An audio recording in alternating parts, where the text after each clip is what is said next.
Good afternoon. My name is Raymond Skinner, and I'm chairman of the DCHA Stabilization and Reform Board, and I'd like to call this meeting to order. This is our regular monthly meeting of the District of Columbia Housing Authority, being held today, February the 8th, 2023.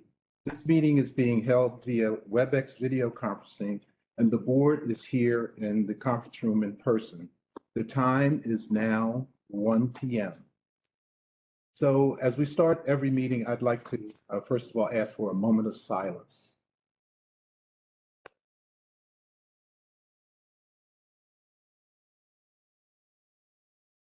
Thank you. So this is our regular scheduled board meeting, and we have invited members of the public to sign up to speak via our website, or those who would like to just view the meeting can do so live via the DCHA website linked to our Facebook Live page. The Board of Commissioners welcomes input on matters of public concern and offers you today an opportunity to express your views during the public testimony portion of this meeting. However, we require that members of the public who attend our meeting abide by certain rules of decorum to allow the board to complete its business. For this virtual meeting, DCHA asks that you remain muted until you are instructed to speak, and that you do not use the chat to comment when it is not your turn to speak. Members of the public cannot engage in any disruptive conduct or loud, threatening, or abusive language during the meeting. This includes any loud outbursts or shouting during times when you have not been asked to. Anyone who violates these rules will be removed from this virtual meeting. Serious or repeated violations of the rules may result in you being barred from speaking at future board meetings. We appreciate your interest in these matters before us today, and thank you in advance for abiding by these rules of conduct. At this time, I would ask for a roll call to determine if we have a quorum present. Thank you, Mr. Chair. Commissioner Blackson? Present. Thank you. Commissioner Burbridge? Present. Thank you. Commissioner Clay? Present. Present. Thank you. Commissioner Dickerson? Present. Thank you. Commissioner Harris? Present. Thank you. Commissioner Jones? Present. Thank you. Commissioner Lee? Present. Thank you. Commissioner Murphy? Present. Thank you. Commissioner Reed? Commissioner Silla? Present. Thank you. And Chairman Skinner? Here. Mr. Chair, you have 10 commissioners present. You have a quorum. Thank you. So the first item on the agenda is consideration of the minutes from the January 25th, 23 board meetings. Are there any additions or corrections to the meeting, to the minutes? Hearing none, can I get a motion to approve the minutes? I make a motion to approve. Second, Second. all in favor, say aye. Aye. Any opposed? Okay, the minutes are approved. The next agenda item is a report from our Executive Director, Brenda Donnell. Thank you, Mr. Chair. Good afternoon, commissioners and listeners. I have a brief oral report today. We've had a lot of activities in the last 2 weeks since our board meeting. Normally it's a month, but I feel as though we have had a month's worth of activities moving things in, I think, a very positive direction over the last few weeks. We had on February 3rd, another mass wait list leasing event at the Martin Luther King Library. This is part of our strategy to increase our occupancy rates by reducing the people on the wait list and determining their continued eligibility, and then determining whether or not they were interested in our public housing units that we have available. This time we did outreach to 2,500 people on the list. We had a turnout of 225. I will provide the board with an updated report on where we are with the whole pipeline of people who have come through either that process or we've done other outreach, and then their status in time for the next board meeting. So it was a very smoothly run event, and we are making our way through the wait list, which is a good thing. May I ask you a question? Yes, sir. How many people do you have? I must, Oh, I'm sorry, 225.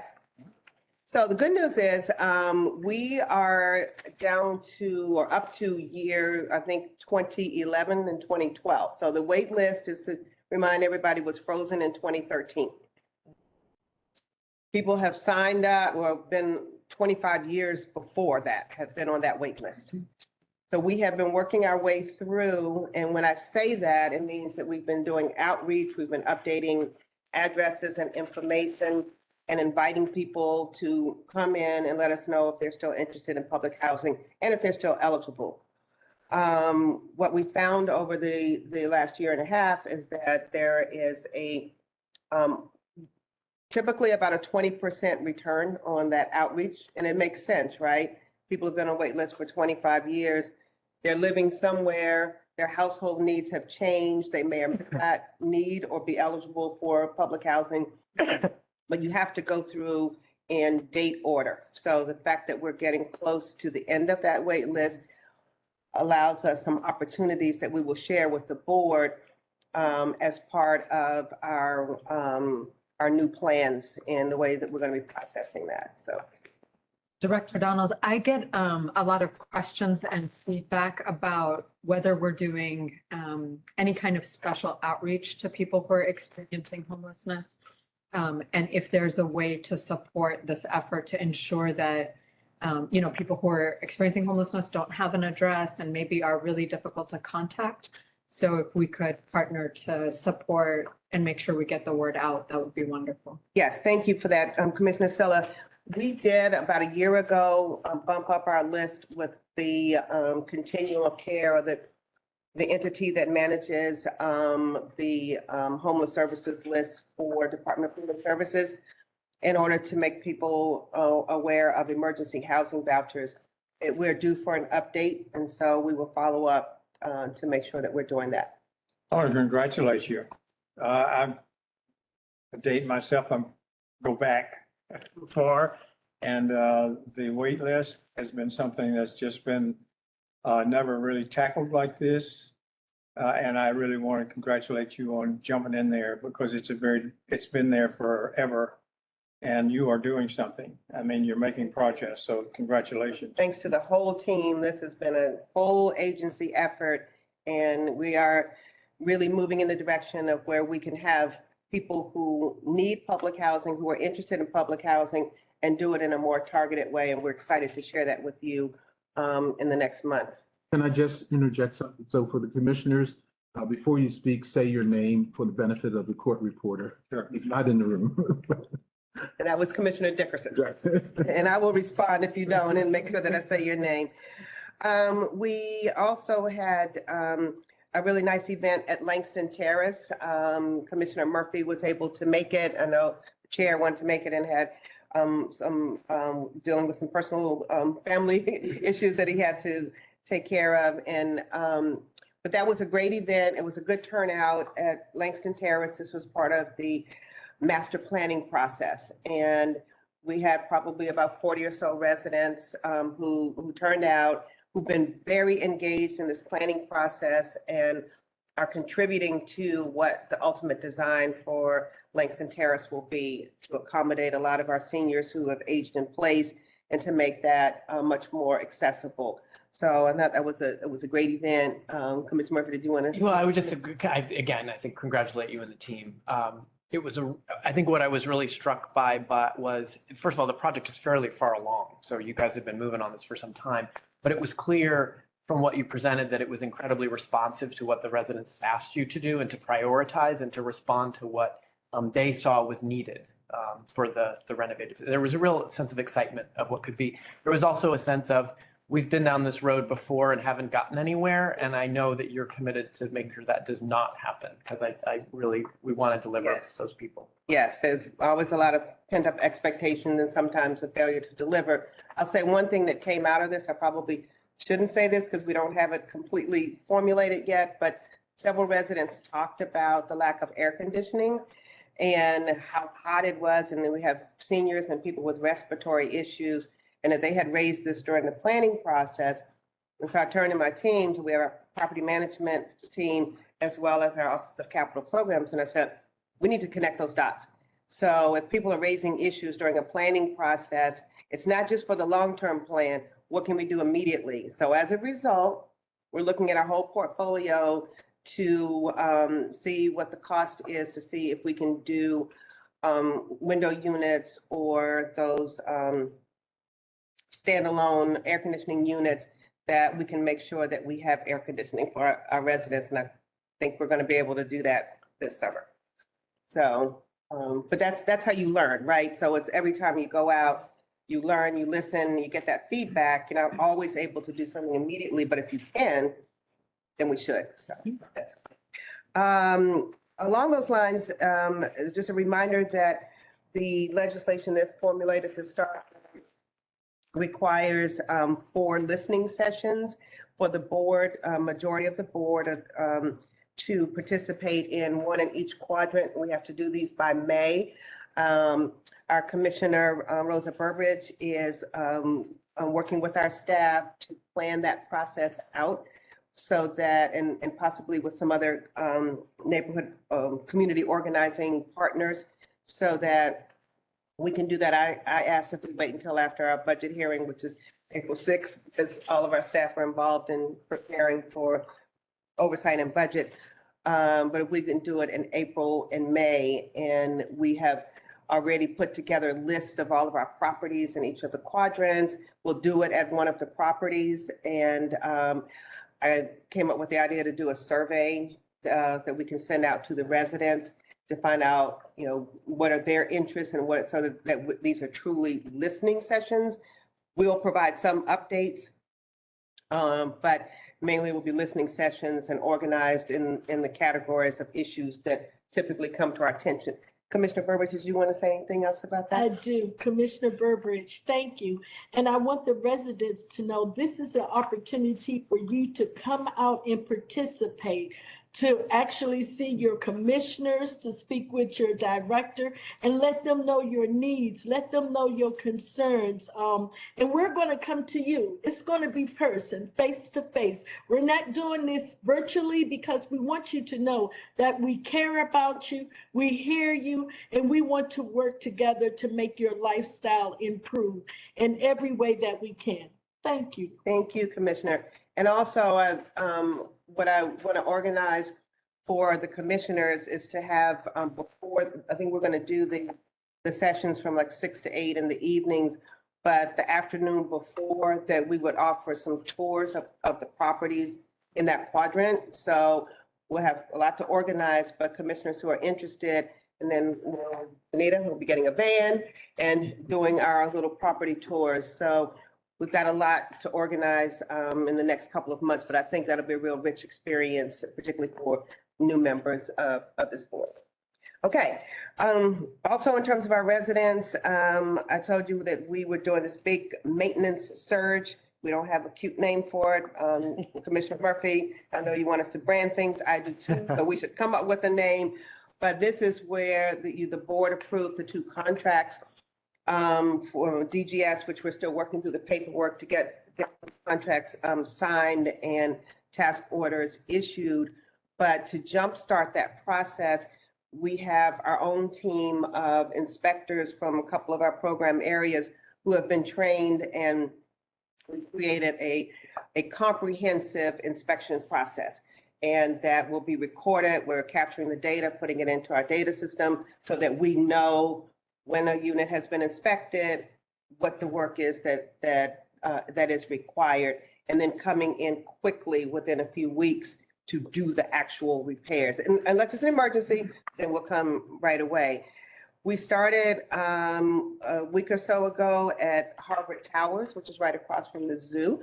And the team cleared or went through 145 units in that building, which I think is all of the occupied units in that building. And I actually went out and helped them kick it off. Great building.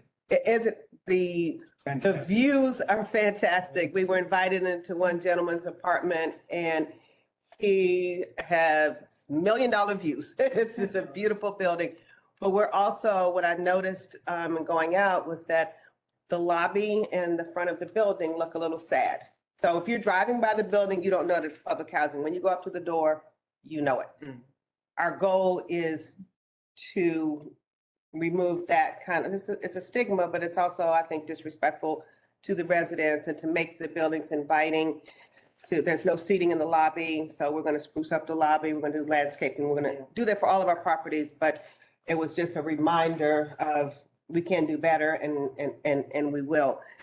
So we did Harvard. This week, we're at the James Apartments, and by the end of the week, we would have done 60 or so of those units. And then Knox Hill is the next one. Knox Hill is a senior building over in Southeast. We had 75 units inspected and an additional 25 by the end of the week. So these first 2 weeks were kind of our beta testing to see how it goes, how many inspections can each team do. We're having 2 inspectors per unit. How many can they clear, and, you know, learning lessons and kind of adjusting as part of the process. We do have a full schedule, and Commissioner Reed is not here, but I know she was really encouraged us to have a communications and outreach plan, which we have developed.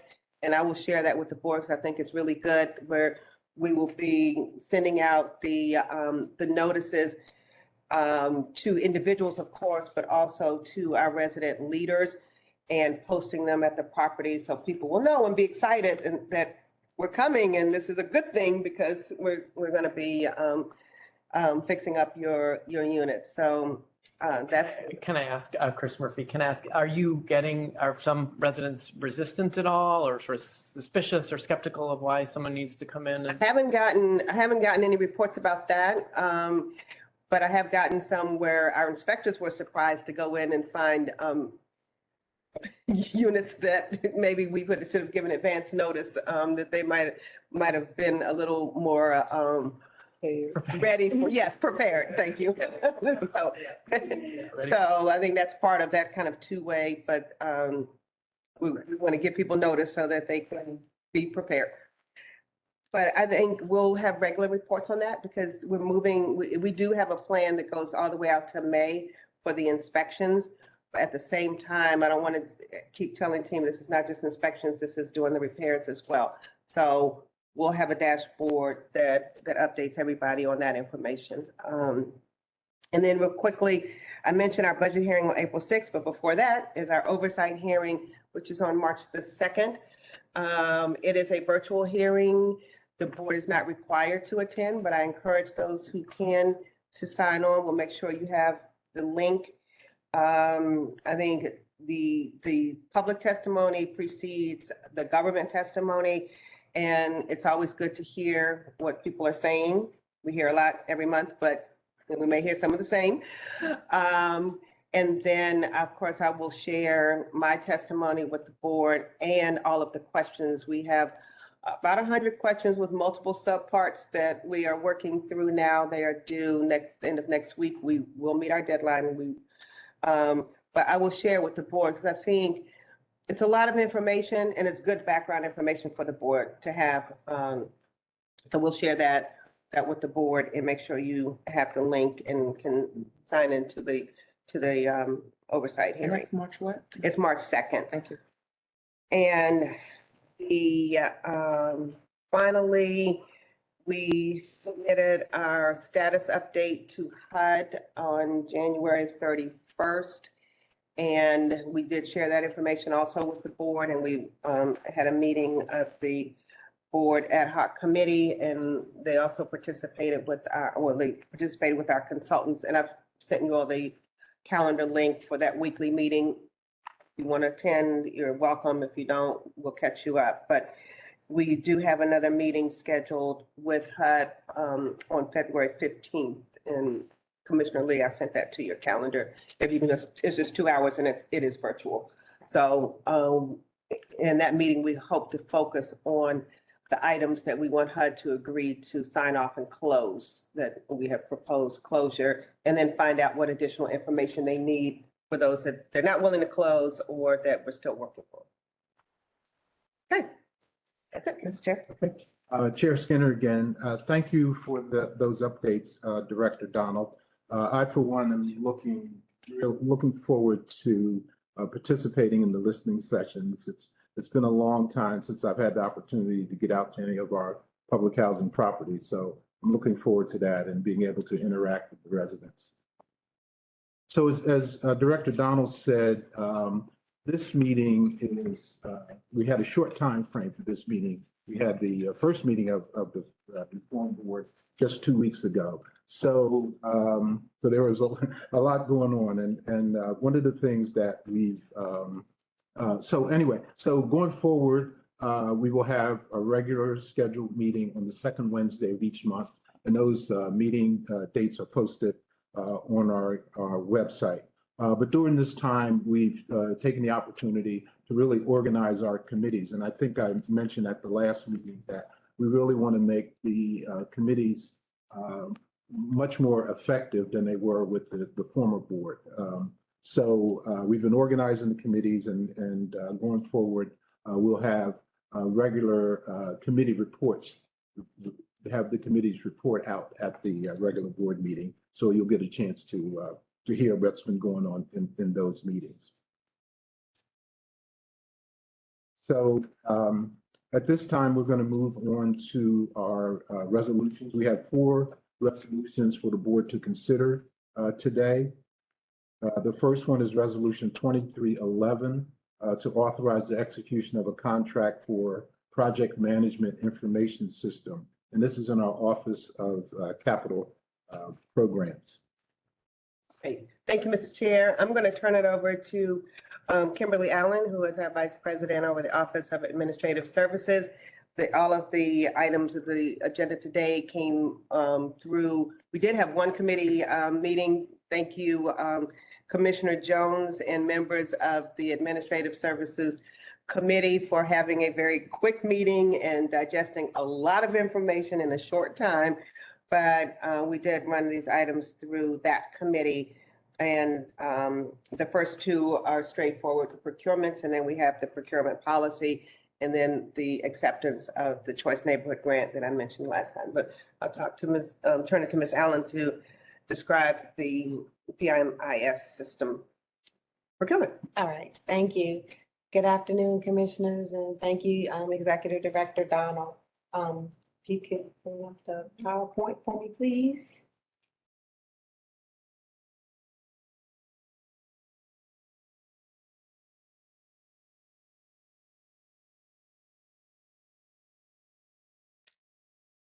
Okay.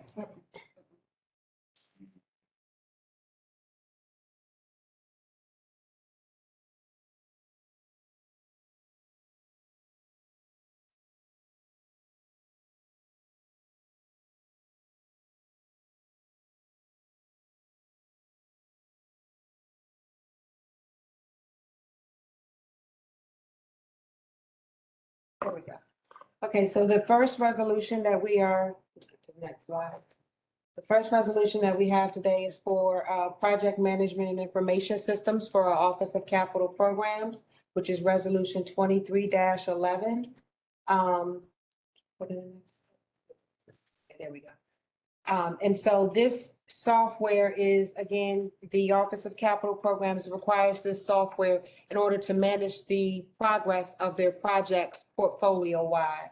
And so to assist them in this effort, we issued a request for proposal solicitation that was competitively solicited and advertised for 30 days. The solicitation was also directly sent out to 6 companies. We received a total of 8 proposals in response to the solicitation. And based on the evaluation of the proposals that were reviewed in response to the solicitation, there was 1 respondent whose proposal was deemed non-responsive because they did not submit the project information that was required in order to score their proposal. The respondent that actually scored the highest overall, their price proposal exceeded DCHA's independent estimate for the anticipated cost of the software. And so based on that, the recommendation is to award the contract to Solution Guidance Corporation, who was determined to be the most responsive and responsible to all of the procurement requirements. And so the recommendation is for a 5-year contract award, not to exceed the maximum of $682,000. And based on an annual allotment of 136.4.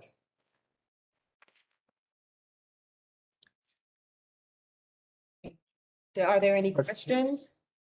From the board?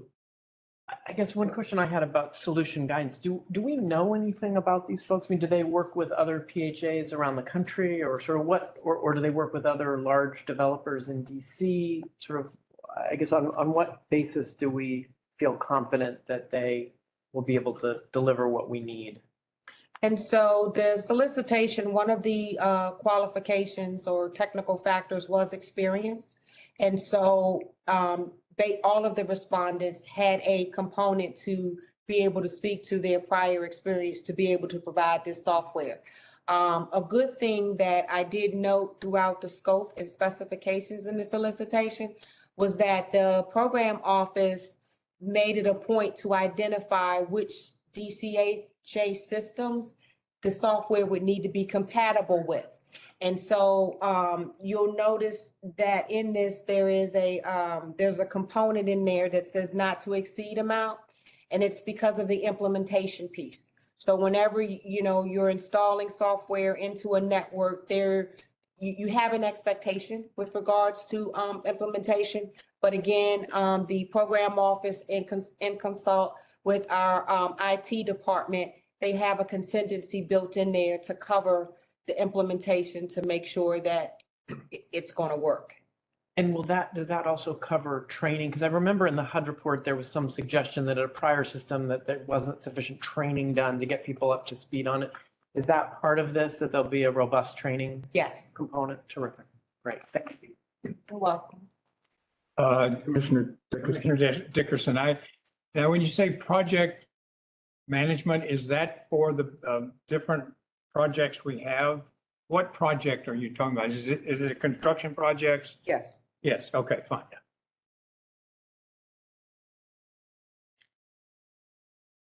Any other questions?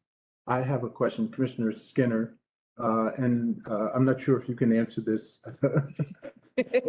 or someone from the Office of Capital Projects. But I'm just curious, I wasn't clear on exactly what this system is going to do. Would this also be used for our major redevelopment projects, like, for example, some of our RAD projects?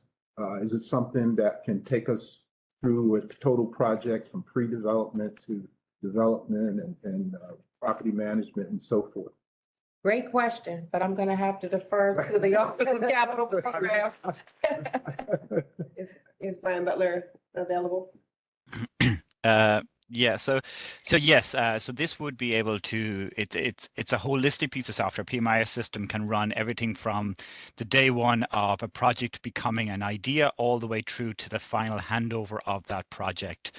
From a capital point of view. And so that's the goal, and that was the requirements documents that we put out there, is to be able to do that, is to, as soon as we come up with an idea of a project, it would go into the software, all the way track it through till we hand that project over for implementation from PMO, and everything in between it'll track. So it's the one source of all truth, it kind of, you want to place within one document, within one software, and it allows us to both monitor our contractors' progress, their finances on the project, everything in one place, and be able to report out in a cleaner way across the capital program. What about ongoing maintenance or updates? Does the cost include maintenance? No, so it would feed into Yardi. So one of the things we purchased is a link to be able to connect to Yardi, which they run the maintenance program on. So we will build an API with Yardi, and so we can, have a seamlessly connected with the operation side and with the capital side, and also from the financing side from Yardi. So we're reading real information in real time. So they do two very different things. So what you do for a capital side versus the operation side, there isn't a software in the market that I know of that does both very well. So we bought that link to connect the two softwares together. Okay, great. Any other questions from the Board of Commissioners? Commissioner Burbridge? Commissioner Burbridge, will this updated technology revert back to DCHA when we have ownership? Or are we just leasing this temporary for the 5-year contract period? So it is a license-based piece of software which we would have for 5 years with a database, which the information within the database we own and will can hold. But after 5 years, then it would have to be resolicited. So there is a data dump that would have to be done today into the software for it to work correctly.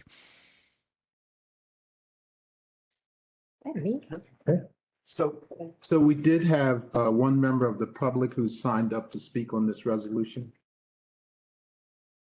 That's Alethea McNair speaking. We have Patricia Bishop, who signed up to speak for 2311. Mr. Chair, would you like her to? Good afternoon, Thank you, Ms. Bishop. everyone. You have 5 minutes. Yes, most of my questions has been answered, and now that I see the cost, that was my main question. And to just ask that the slide be removed so that we can see the commissioners who's asking the questions. I see the gentleman on the side, but the slide is a big problem being viewed when I'm not seeing the person who's speaking, which is the commissioner. Thank you. Okay, and a better shot of the commissioners, especially when they're speaking, because I'm not seeing them as they speak. And I appreciate everybody remembering to announce yourself so that we can, as the public, can have that correct. Thank you, Ms. Bishop. So any other comments from the Board of Commissioners? Hearing none, then the Chair will entertain a motion to approve Resolution 2311. Motion to approve? Second? Second was Commissioner Blackson. Any other comments? We'll take a roll call vote on the resolution. Thank you, Mr. Chair. Commissioner Murphy? Yes. Thank you. Commissioner Blackson? Yes. Thank you. Commissioner Harris? Yes. Thank you. Commissioner Lee? Yes. Thank you. Commissioner Dickerson? Yes. Thank you. Commissioner Silla? Yes. Thank you. Commissioner Jones? Yes. Thank you. And Chairman Skinner? Yes. Thank you. You have 8 yes, the resolution is. Okay, thank you. So next we have Resolution 2312. This is to authorize the execution of a contract with an auditing firm to do our financial statements in required federal single audit. Correct. So to, again, the Who's speaking? Kimberly Allen. Resolution 2312 for financial statements and single audits are required by our Office of Audit and Compliance to assist with obtaining a professional auditing firm to perform audit assurances across DCHA and the instrumentalities. So to meet this need, we issued a competitive solicitation in the form of a request for proposal that was advertised in excess of 30 days. It was also sent directly to 13 companies and posted to the DCHA website. And as a result of the solicitation process, we received a total of 5 proposals in response to this solicitation.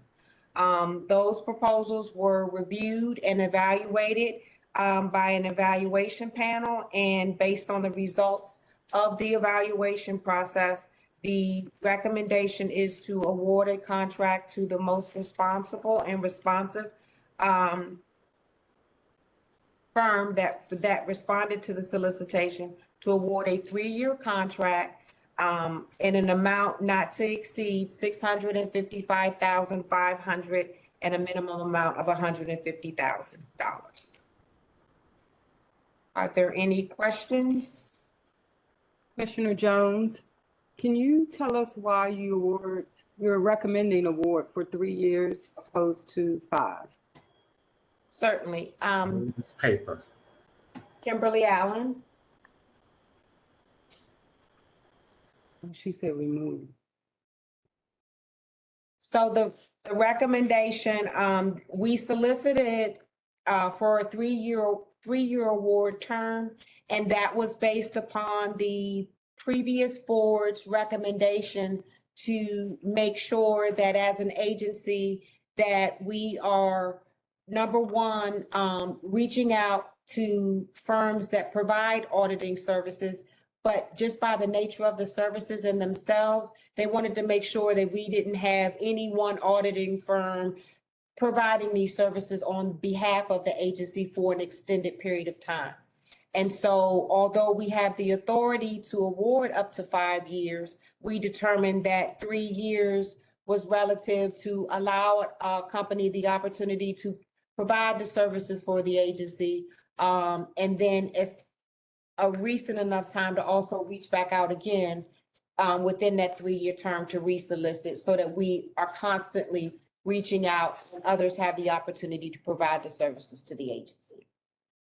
Commissioner Dickerson, and the agency that you're, or the audit firm that you're choosing would have an opportunity to offer up another proposal Yes, into 3 years. Okay. yes.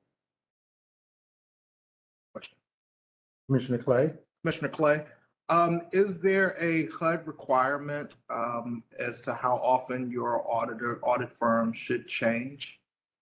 Are you aware of, is there a requirement? I'm not aware of such. If there is, I would have to defer to the Office of Audit and Compliance. No, there is none. Patrina Cooper speaking. This is Rachel Joseph, Chief Operating Officer. I do want to make Commissioner Clay aware, in Commissioner Reed's absence, that we did talk to her about the district's rules on time frame for contracts with auditors, and then a new solicitation, the prior auditor is not allowed to apply for that new solicitation. And so that's something that we can discuss in the Budget and Finance Committee meeting when we have our first meeting. Anyone else? Okay, we do again have one member of the public who signed up, and that is Ms. Bishop. This is on Resolution 2312. Yes, I just want to make sure that the audit decisions and whatever finding be publicized and honored and respected. Yes, Would that be put in that policy also? the audit is a public document. Yes. Thank you. Okay, if there are no other comments or questions. Sorry, Chris Murphy. Sorry, Mr. Chairman. Good question.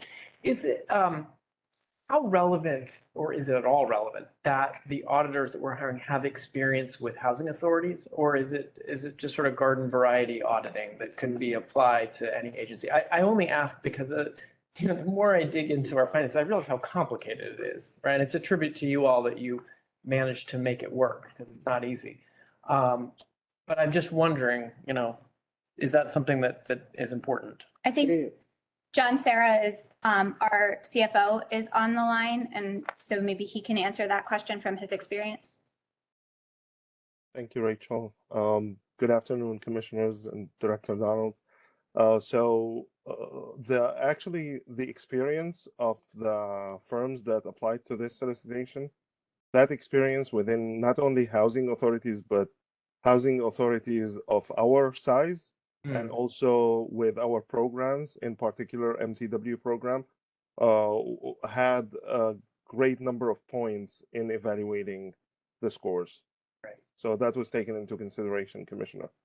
That's great. Thank you. Sure. Okay, if there are no other questions or comments, the chair will entertain a motion to approve Resolution 2312, execution of an auditing contract. I move. Commissioner Dickerson. Commissioner Dickerson, move.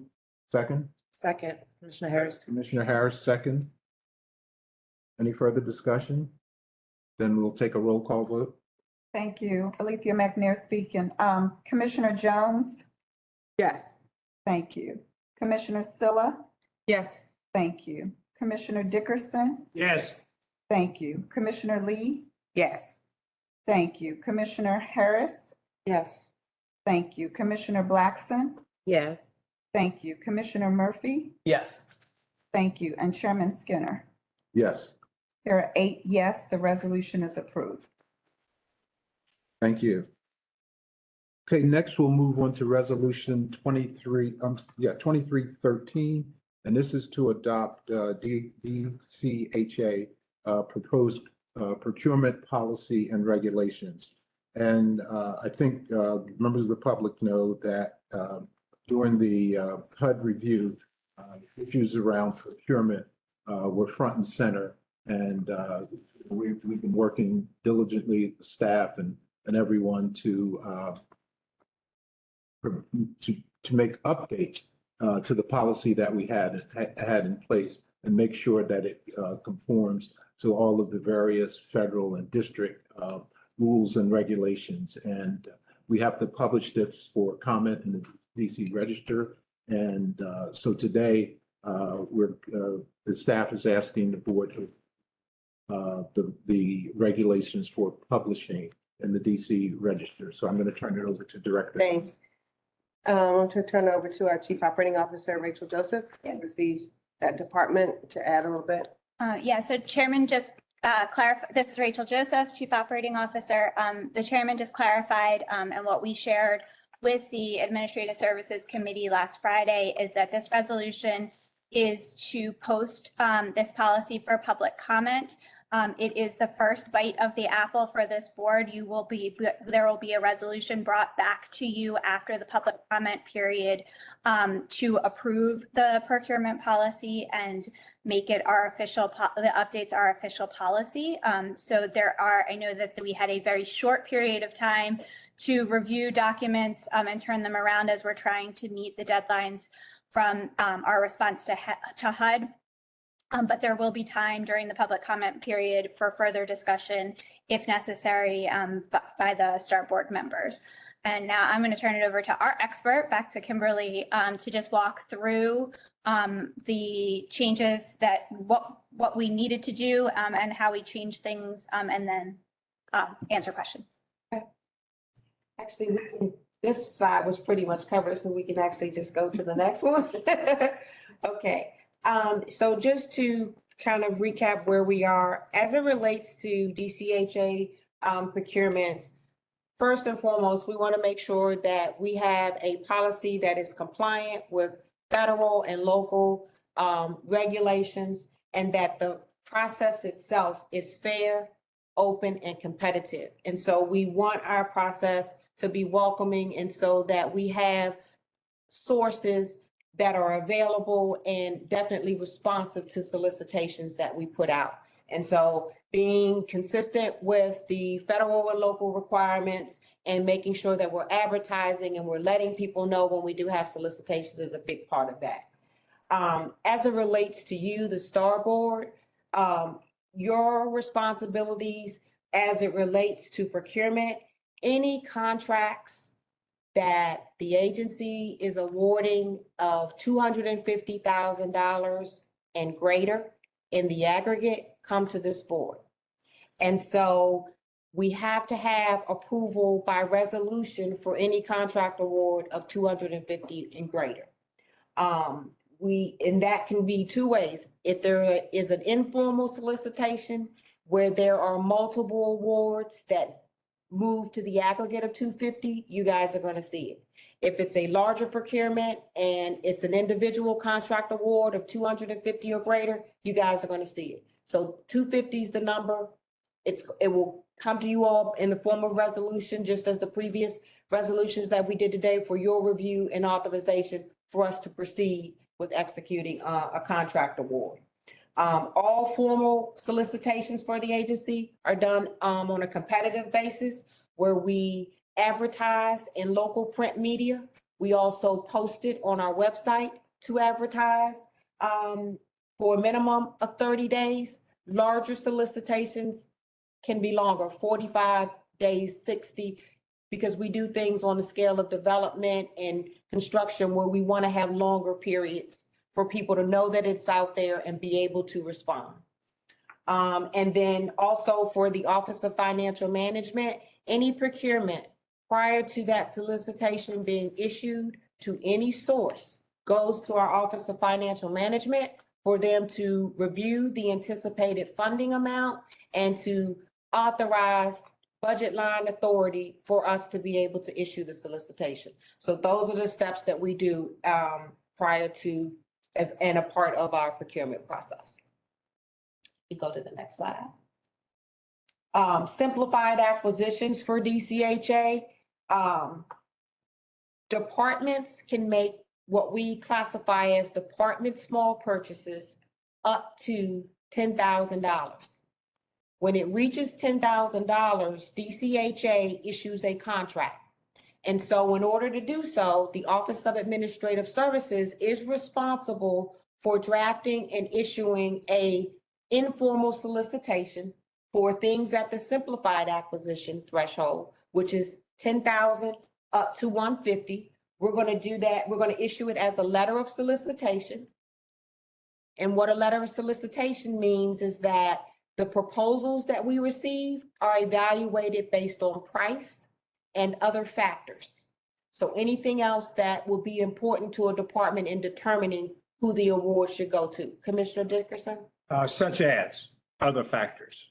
Give me a couple examples. Such as prior experience, such as staffing capacity, such as service approach, things of that nature, which would give the programs office information on, does this person have the capacity to provide it for, like, for instance, consulting services? What has been their history in providing it? And who are the people that are going to be doing this work? What are their qualifications? So they're going to be looking at price and other factors in determining that award. The next one is the request for quote, widgets. If we're going to buy 100 cases of bottled water, that's something that we can determine solely by price. And in those instances, those awards are determined solely by the written specification that's detailed to say what it is we want, how soon we need it, and how we want it delivered. All of that information is in there, and then we determine the selection solely by the lowest responsive bid. Up from there is our competitive acquisition process, and that is a solicitation for anything that is $150,000 and greater. So the difference between the two, definitely not only the value, the value of the award, but the threshold that we do to make sure that it is a competitive process. So how do we do that? We advertise. We advertise in the print media, we advertise on our website. We also want to make sure that, again, the length of time for these solicitations depends on the anticipated value that we intend to award, as well as what the service is. There are some things that require on the development side, there's no way we would have that open for 30 days. The process alone, that's something that's on the upward sides of 60 to 90 days, depending upon the scale. And so those are the major differences. And the manner of procurement for the competitive process are requests for proposal. So the request for proposal is just like the letter of solicitation, price and other factors. The invitation for bid is just like the request for quote, determined by price and qualified. And then the request for qualifications is different in that those will be the types of resolutions that you see where we're asking you for us to establish a list of vendors that can provide the services. And so what a request for qualifications does, we still do the whole advertisement, solicitation, and evaluation process, but the contracts are not immediately awarded. It establishes a short list of vendors, and services contracts are awarded on an as-needed basis based on the specific project. So how this relates to DCHA, most often the Office of Capital Programs, they do a lot of work.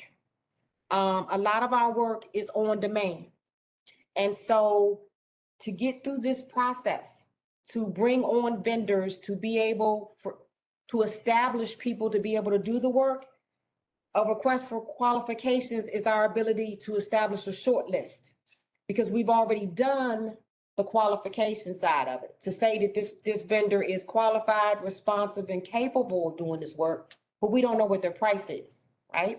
So once we get the short list, which is the result of the request for qualifications, as specific projects come up, the vendors on that list of qualified bidders, we call it a qualified bidders list, they get the specific scope. And at that time, they present to us a price as well as their means, their process, and their schedule to get the work done. The program office then reviews the schedule that is proposed along with the price, and they make the award recommendation at that time to say, we recommend the award to this contractor for this project. Are there any questions? All right. Sure. Commissioner Dickerson? Mr. Dickerson, again, a couple of things. One, when you make a selection, do you also say on the time frame that they have to complete it within a budget? Do you say what the penalties are if they don't agree, if they do not meet those deadlines or meet that budget? That's one question. So I'll just do one at a time. Okay, so as it relates to requests for qualifications and even on the RFP side, once a contract is awarded, part of I keep saying specifications, it's a scope and specification. And so depending upon the complexity of the project, some of them will have what we call our, it's a contingency if they fail to meet the project schedule. What is it called?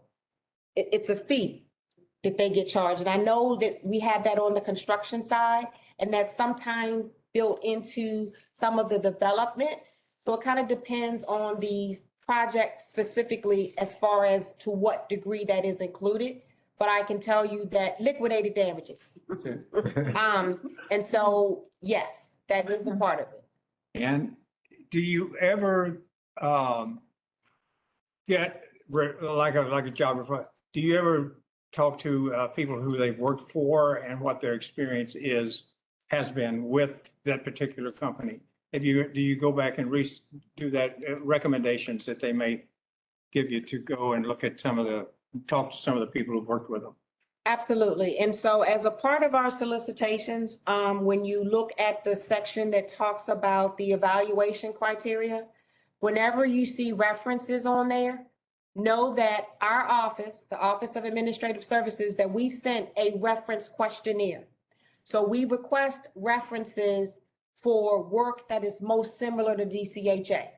And of the references that respondents list, our office sends them a reference questionnaire, and we ask them information about the project.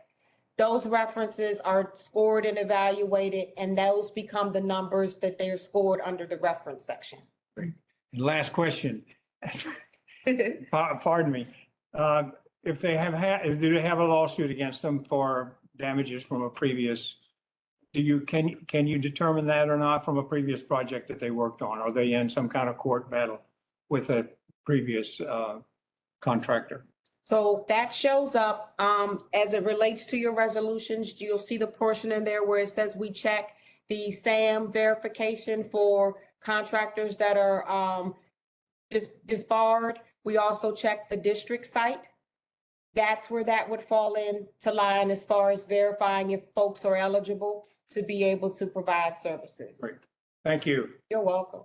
Commissioner Silla, I had a question about what do you do for competitions when the procurement value is less than $10,000? Sure.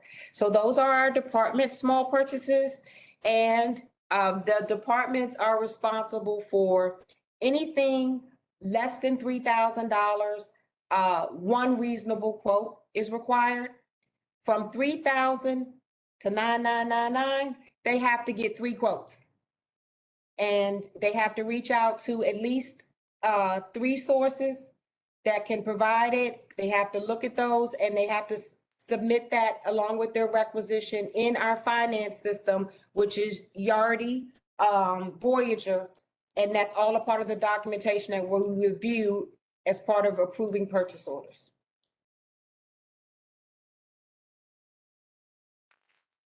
Any other commissioners have questions for Ms. Allen? Yes. So, okay, Ms. Allen's not finished. No.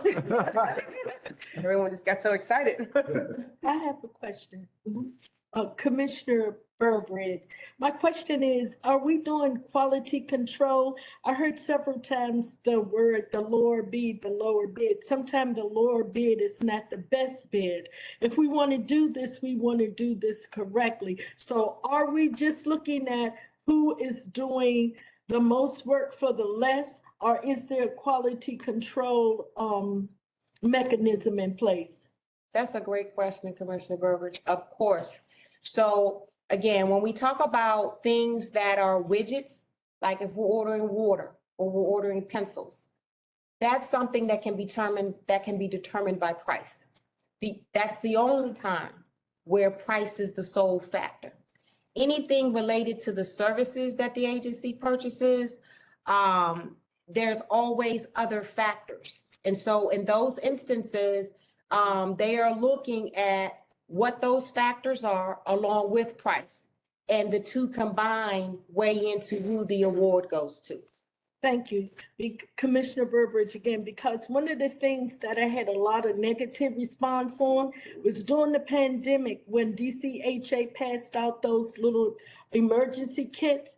You had little bar soaps that were less than the ones you get in the hotels. I'm just saying, they didn't even wear an ounce, one roll of toilet paper. So why, if you were helping someone during a pandemic, didn't people receive things that could at least help a single family, a single individual? Like you said with the water, I like Giant water, but my preference is Perrier.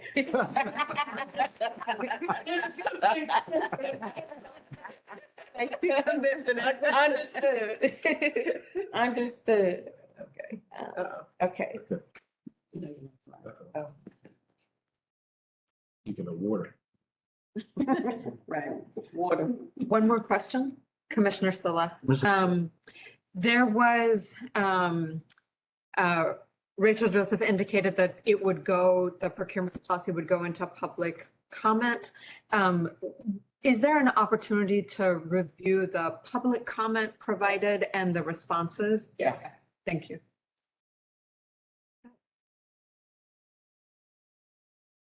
This is Commissioner Skinner. Can you talk a little bit more about that process? Just kind of talk through the steps after we approve this today, then what happens and the time frame. Sure. So after we approve this today, what we will be doing is, and I might say the wrong terminology because this is not my wheelhouse.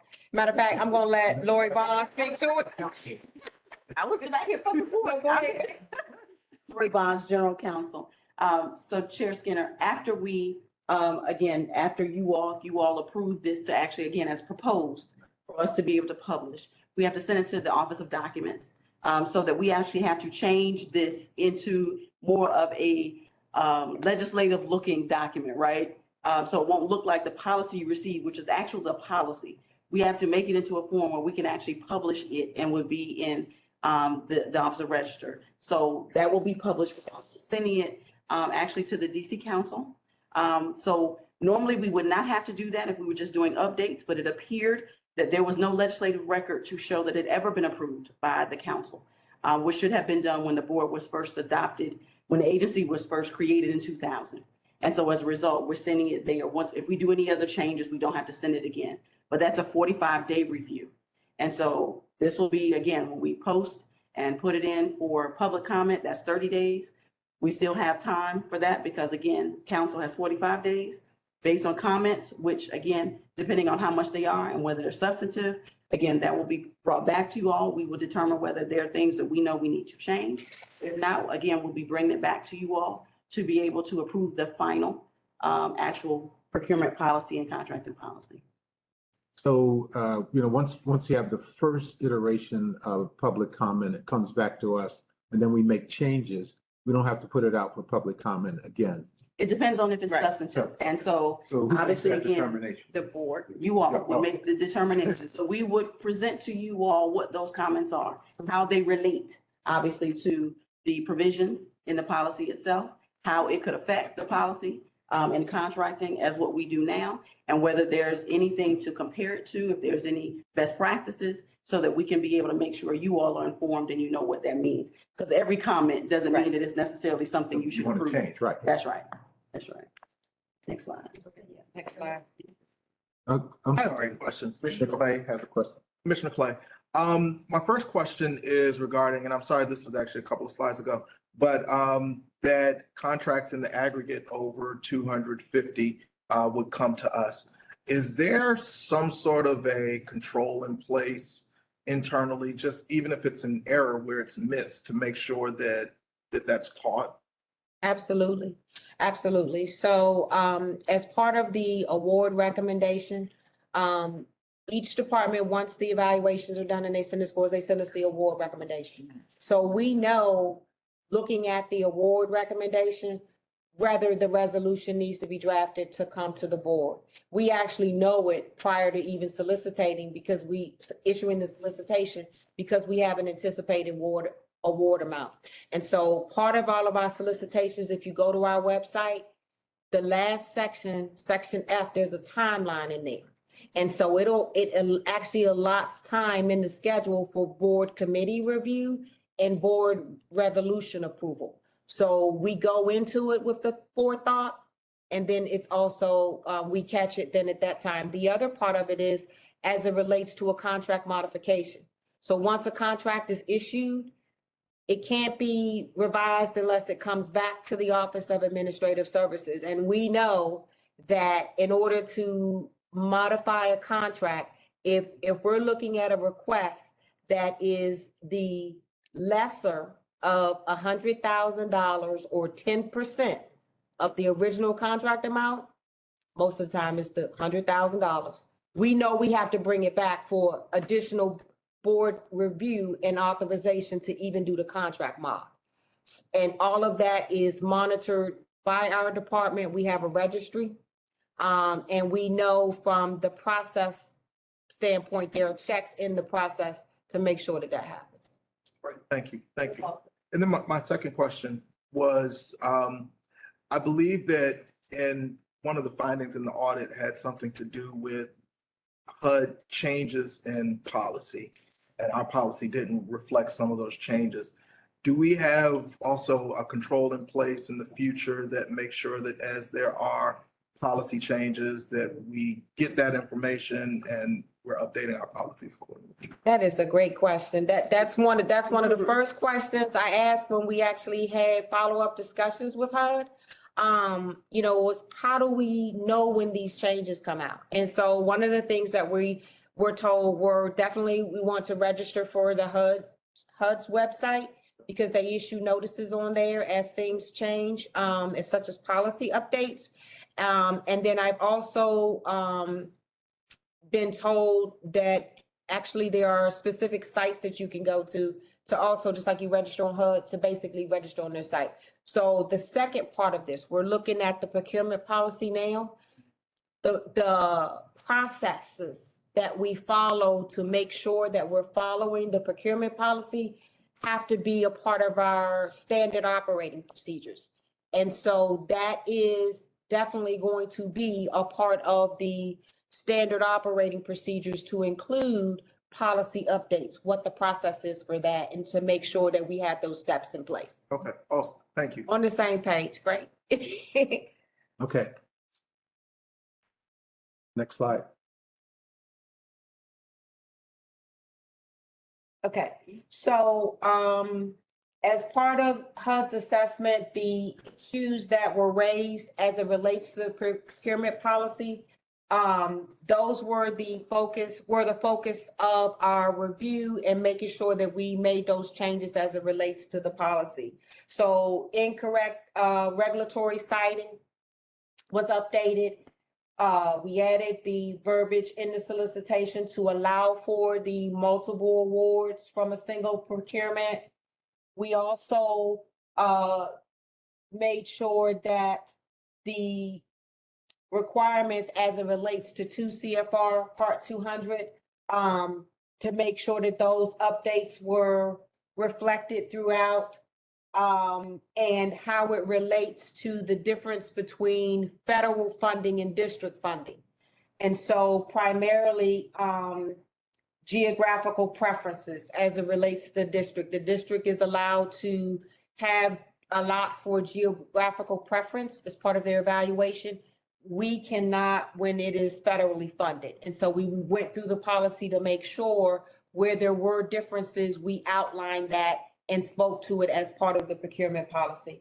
And then the delegations of authority based upon at DCHA, we do have a contracting officer that has signing authority that was delegated by the director, executive director. And so that has also been incorporated in the policy. This is Commissioner Skinner. Kimberly, what changes did you make there in terms of updating the delegation of authority? So it was just making sure that they, number one, we're required to have it. At the time that HUD came out, the delegation of authority had not been updated. So it was from a prior executive director. And so I noted in the markups that there's a specific language that we need to add to there that says that it's updated as there's a change in the executive director or the executive director determines to change such. So that is the piece within the policy itself that we have to make sure that is updated along with our practice.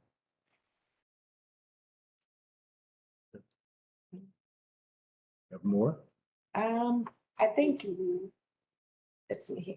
Okay, so the next slide just goes through, based on everything that was in our procurement policy, it was actually a very good process. I, along with our internal general counsel and deputy general counsel, met with external legal counsel that went through and reviewed the entire policy. They reviewed it as it relates to federal procurement requirements, district procurement requirements, and housing authority. So this particular council had extensive procurement experience, and they're also knowledgeable of housing authority procurements overall. And so they went through and reviewed it based on that and any changes. And they actually came back and said our policy was pretty good. Amen. So, Yes. so, In spite of what you read in there. right. So because of that, and really good discussions, the major changes that were noted were the title to reference that it's related, based upon federal award, but we also incorporate district funded. When we get down to section 7214 for suspension and debarment, previously in the policy that we were utilizing, we had a section on there for suspension and debarment. And that's not common among housing authorities, and we found out why. The whole purpose of a suspension and debarment is to keep or to prevent contractors that do not perform or do things that they shouldn't do from getting additional contract awards, right? So if an independent agency does that, it doesn't go anywhere. It stops with your agency. So what has to happen, and the reason why everybody goes to SAM to verify is because we know that if there's somebody that has done something to offend that we shouldn't be doing business with, they're going to be flagged there. Likewise, if somebody's done something in the district, we want to go to their site and we check their site. So because no other housing authority had it and was actually doing this on their own, they recommended that we delete it and that we refer to HUD and the district when we do come across those instances. And so we revised that to delete that section, and we updated our policy to say that if there is a contractor that has done something so egregious that rises to that level, that we would make the appropriate recommendations to the agencies that actually have the authority to do that. So we took that out. Question then, Commissioner. So say that a contractor's done something that directly to you, to our, to us, then where do you report that? Do you report that to district? Do you report that to other, and then you can go to that? Or do you, because I wouldn't want to get that lost and and somebody didn't record somewhere else, but it's recorded here because we had that bad experience with them. So because we receive both federal and district funding, we will report to both. Okay. I have a related question, Commissioner Silla. If somebody has a bad experience with a contractor, like one of your project managers or one of your program managers, how is that recorded so that if that same contractor bids on another project supervised by a different program manager, the experience on other contracts weighs in or is somehow evaluated? What do you have in place for that? That's great. So particularly as it relates to our Office of Capital Programs, the job order contracting is a multi-million dollar contracts that we award over a 5-year period. And so as a part of each of those individual projects that get awarded or contracts that get awarded underneath that, part of that is there's a contract closeout where there is a mutual project evaluation. So it's not just the contractor evaluating us, but it's us evaluating them as well. So that's part of it. The other part of it is Section 3. So our Section 3 coordinator, when folks put things in their resolution to get an approved Section 3 plan to say this is what we're going to do, our Office of Resident Services, our Section 3 coordinator is looking at that. She looks at it as progress payments are made under the contract, and she looks at it again in the resolutions. You'll see where she's telling you if they performed or they didn't perform. The last part of that is as it relates to the evaluations in response to a proposal, we get the bite to look at that under the references. It's very important that when the evaluation panel is reviewing the proposals, that they are basing their evaluation on the contents of that proposal and what we put in that solicitation. Prior experience should show up on the reference side or in the contractor verification as part of determination of responsibility. So that's how we look at it. Commissioner Commissioner Jones. Yes. So where do you actually store the past performance information? I heard you say that it's a two-way communication, right? You evaluate the contractor and you share basically your ratings with the contractor. They have a chance to rebut, correct? And then where does that information go? It stays in the contract file. So for each one of the job order contracting has a master contract that gives them the ability to award each job order contract. Each job order contract is a task order that stands alone. So for each one of those, there's a separate contract book. It's stored electronically and it's also stored in that physical job contract book. So any of those evaluations would be a part of that. So going back to Commissioner Dickerson's question about past performance, how do you check it outside of DHA? Excuse me, this is John Stringfield, Office of Capital Programs. If I could step in. So we recently in the Office of Capital Programs implemented a contractor evaluation performance checklist where monthly we evaluate our contractors to let them know the status of their performance, how in regards to timing, being on budget and on time. And so there is a performance plan that we have in place to ensure that they're meeting the expectations in regards to the scope of the contract. That's great. But where is all of this information stored so that if another department within the authority is going to utilize that particular contractor, where can they get access? They know where to go to pull up this information so that they can actually see it.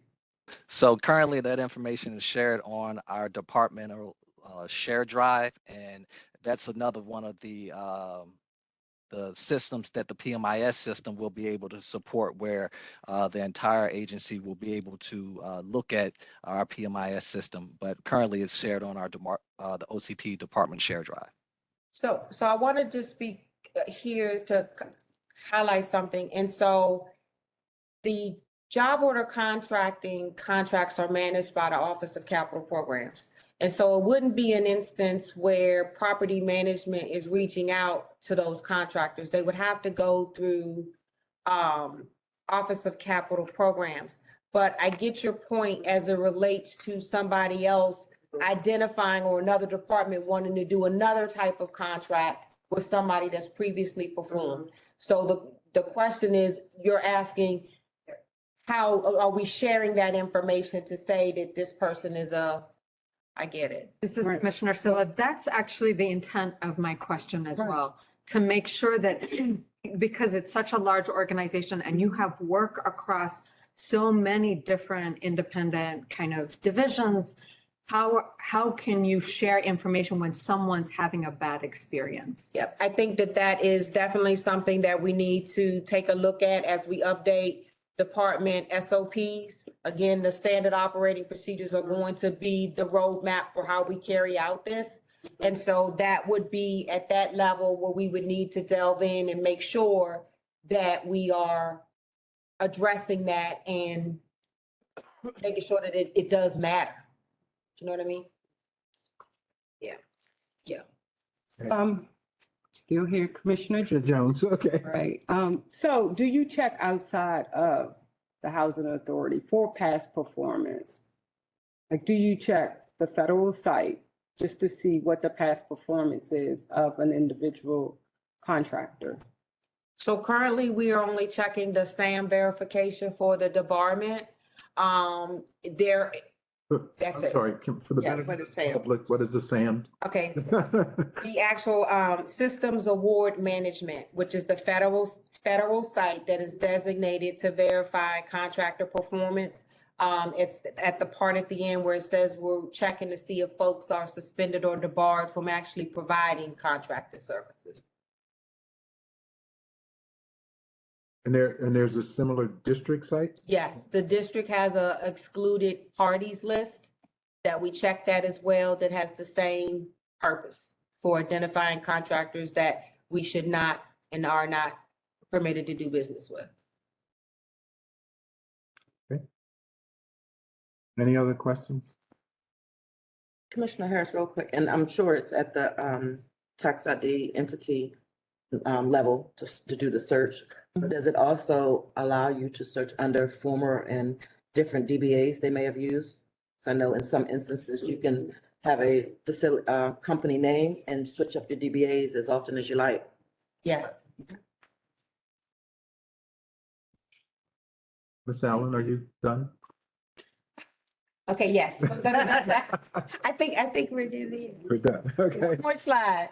So again, this is just to circle back to say how we got to this point. The primary changes were related to the update to the Section 3 policy, updating the differences as it relates to federal and local funding, and being responsive to the corrective actions that were addressed in the HUD review. For the record, let me note that Commissioner Reed has joined the meeting. Welcome. Thank you. Okay, so we have one member of the public who signed up to discuss this resolution, and again, that's Ms. Bishop. Yeah. Yes, good evening, Commissioners, again. I thank each and every one of y'all for this discussion, because I was going with HUD. That HUD question is the most important question out there.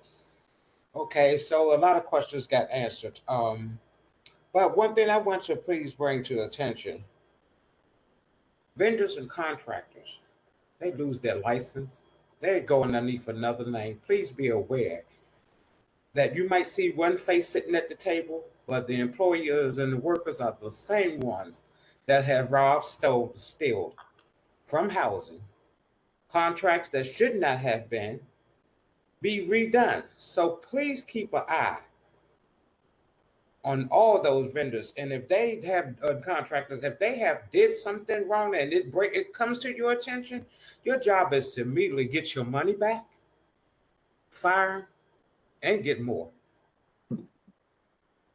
And please put that in there, that resolution before it gets passed. Thank you. I'm tired of the crap. I mean, the getaway. Thank you, Ms. Fisher. So I misspoke. There is another person who wanted to speak on this resolution, and that's what Mr. William Jordan. Welcome, Mr. Jordan. Good evening. My name is William Jordan, and I sent my testimony in writing, so I hope you all got it. But I wanted to raise a couple issues, particularly as it relates to how procurement can impact positively the lives of residents. There's probably enough money rolling through this agency that if residents truly benefited, you probably lift half the people up a standard in their quality of living just through our own procurements. And so I wanted to raise two things that I think should go at the top level. One is that the Section 3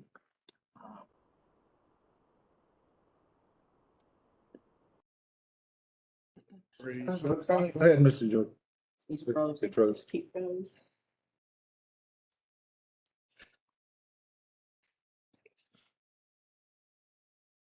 Can you?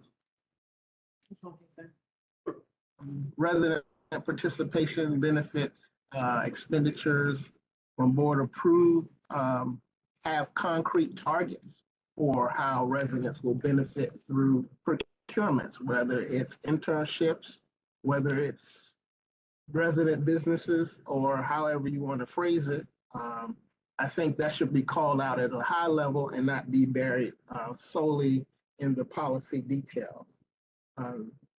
The other thing is setting the standards. So earlier, the director talked about a 20% return when asked people to come back and sign up, but maybe that's too low a standard. So when the city and when the agency is doing procurements, how are they setting the standards that you use to go out and bid, and how is that fed back into doing a better job? So if you set your standards too low, you can get a good contract that's technically meets the standards, but it doesn't meet the standard.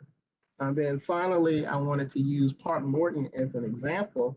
We have a project that, and it really relates to subcontracting. We have a project that's worth $100 million. It's only going to produce one new job, and we celebrate that. There's the Housing Authority got a grant from DCHA, then passed that grant to the developer as a loan.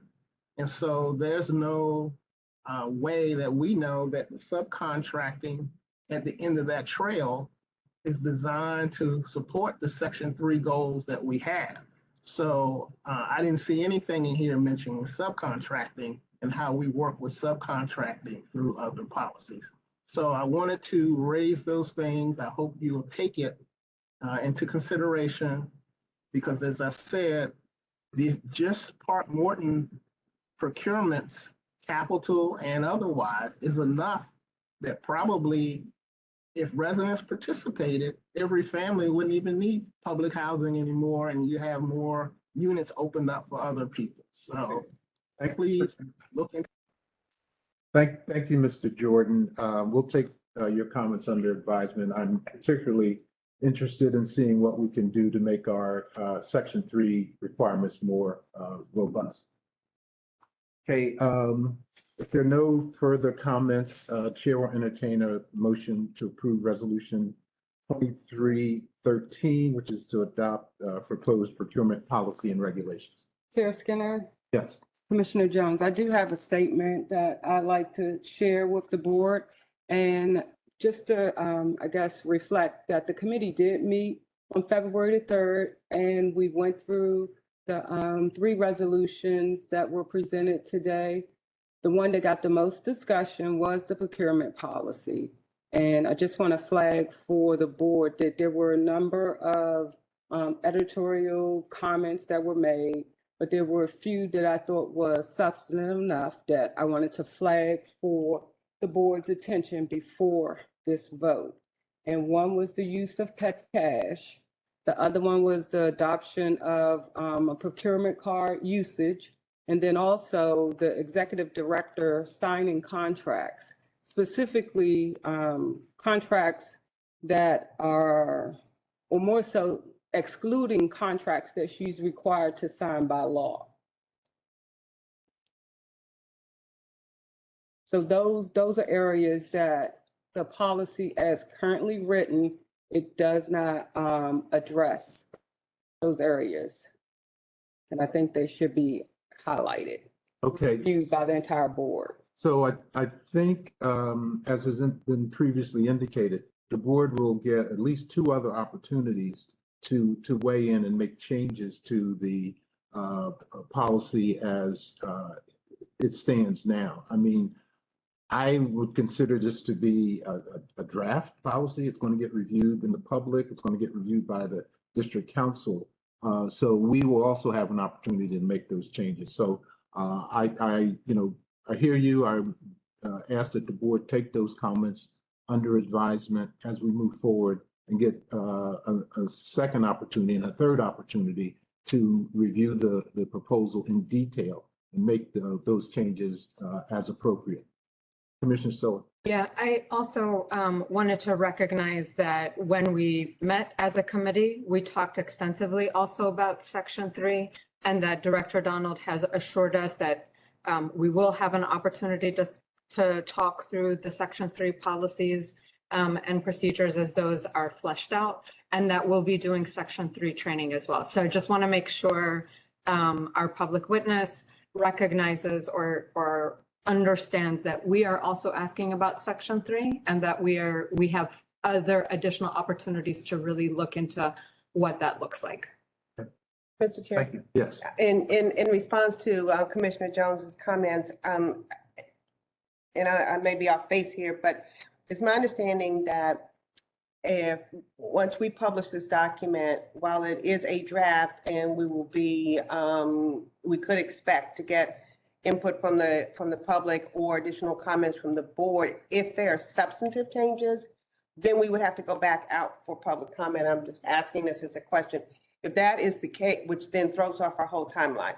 So I would say in my quick conversation with Commissioner Jones earlier this morning, it was quick, that I would encourage the board, if there are going to be substantive changes, and I think 2 of her comments are substantive, that the board would decide that now, and we can make that change if in fact the board agreed on the petty cash is one. And I mean, we'll give you our position on it, but I think the commissioner should put her position out there, and the board can decide whether or not we should make that change, because then that would be a substantive change. We wouldn't want to come after the fact and then go through the whole cycle again. And then I think, I'm not sure if the signature one is considered a substantive change or not, but I think those were very important to Commissioner Jones as chair of that committee, and bringing her expertise in procurement that is worth spending a few minutes, at least putting that out there and making that decision. So I guess my only concern, or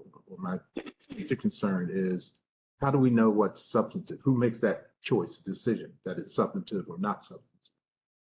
So again, based on, Lori Bonds, General Counsel.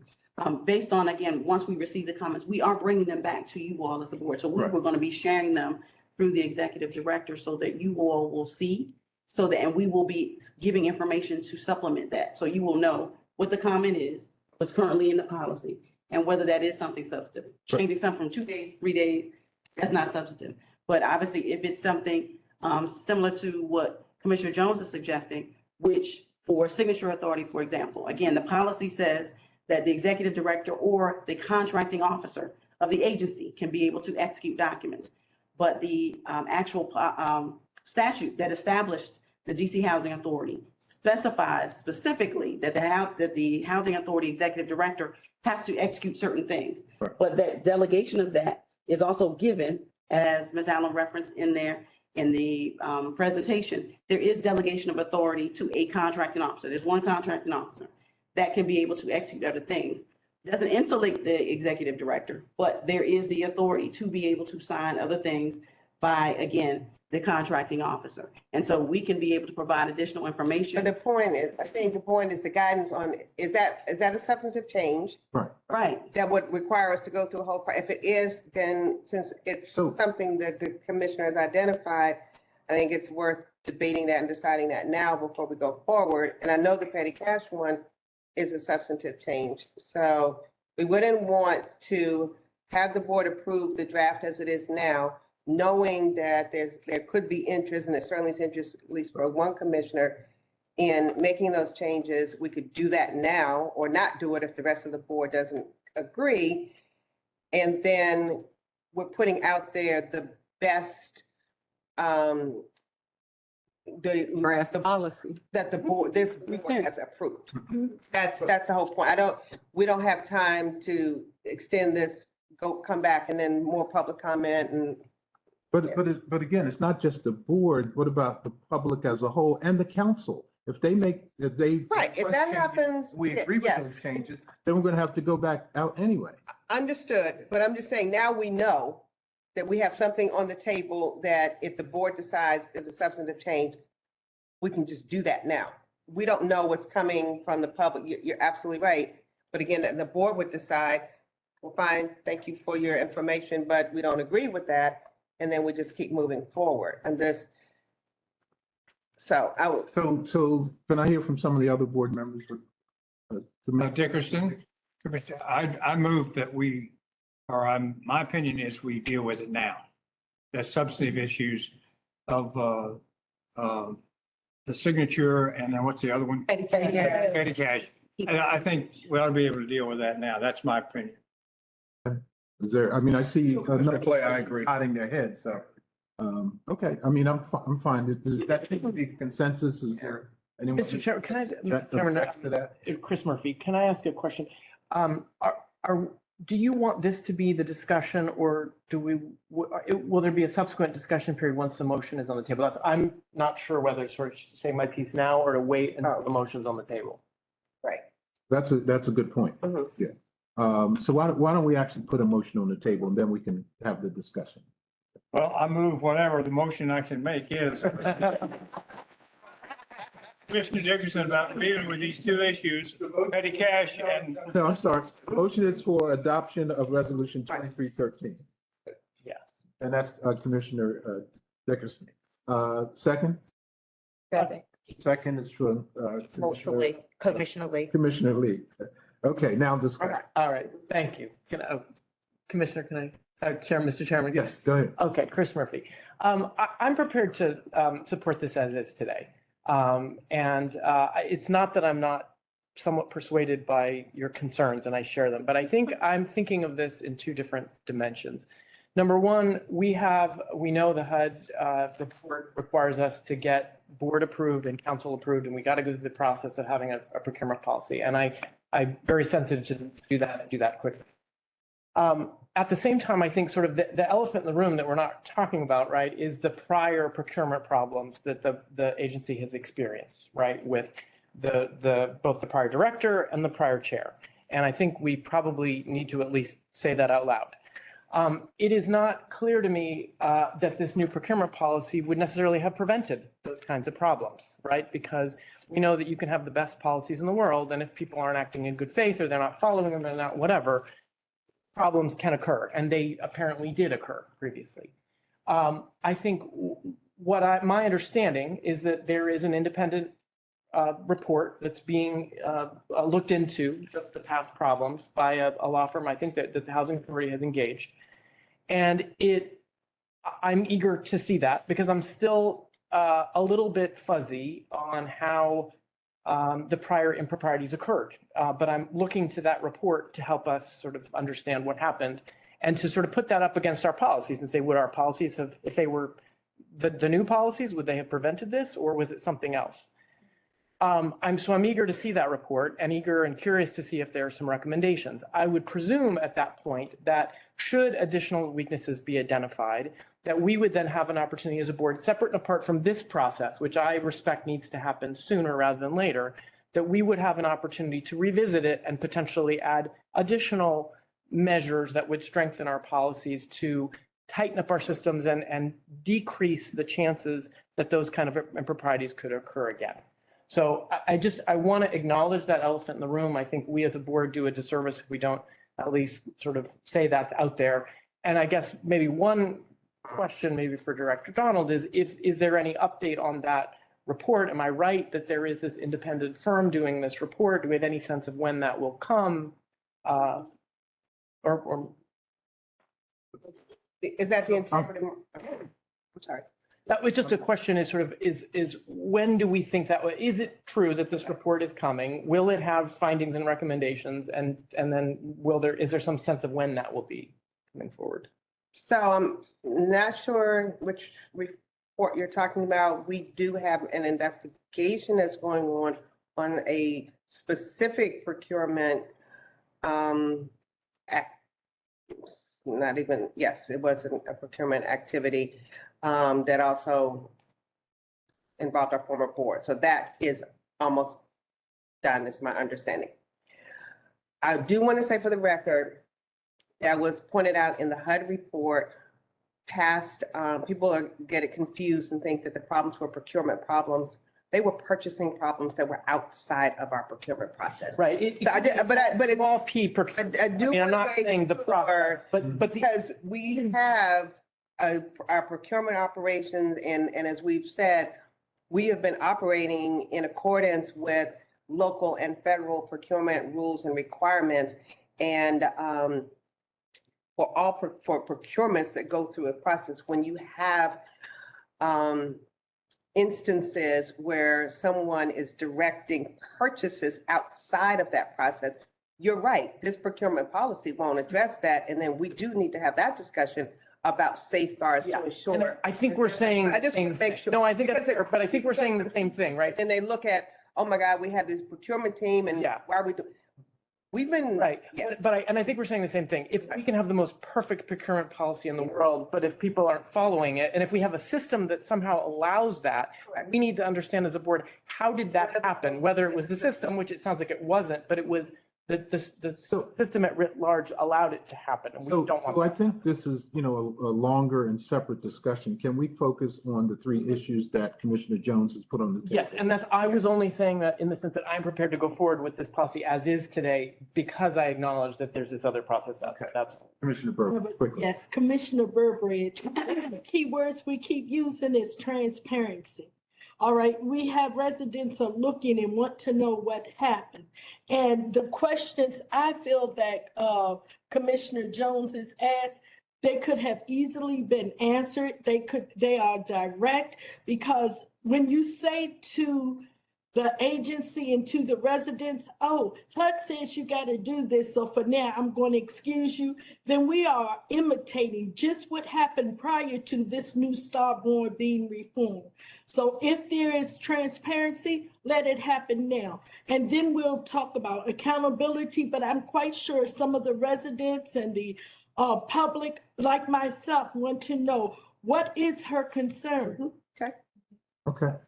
Okay, I just want to say one thing, Commissioner Jones. So when I looked at this policy, I wasn't looking at the policy from a standpoint of what took place or what happened. I was looking at this policy as, what does it say right now, and where are there some areas of improvement?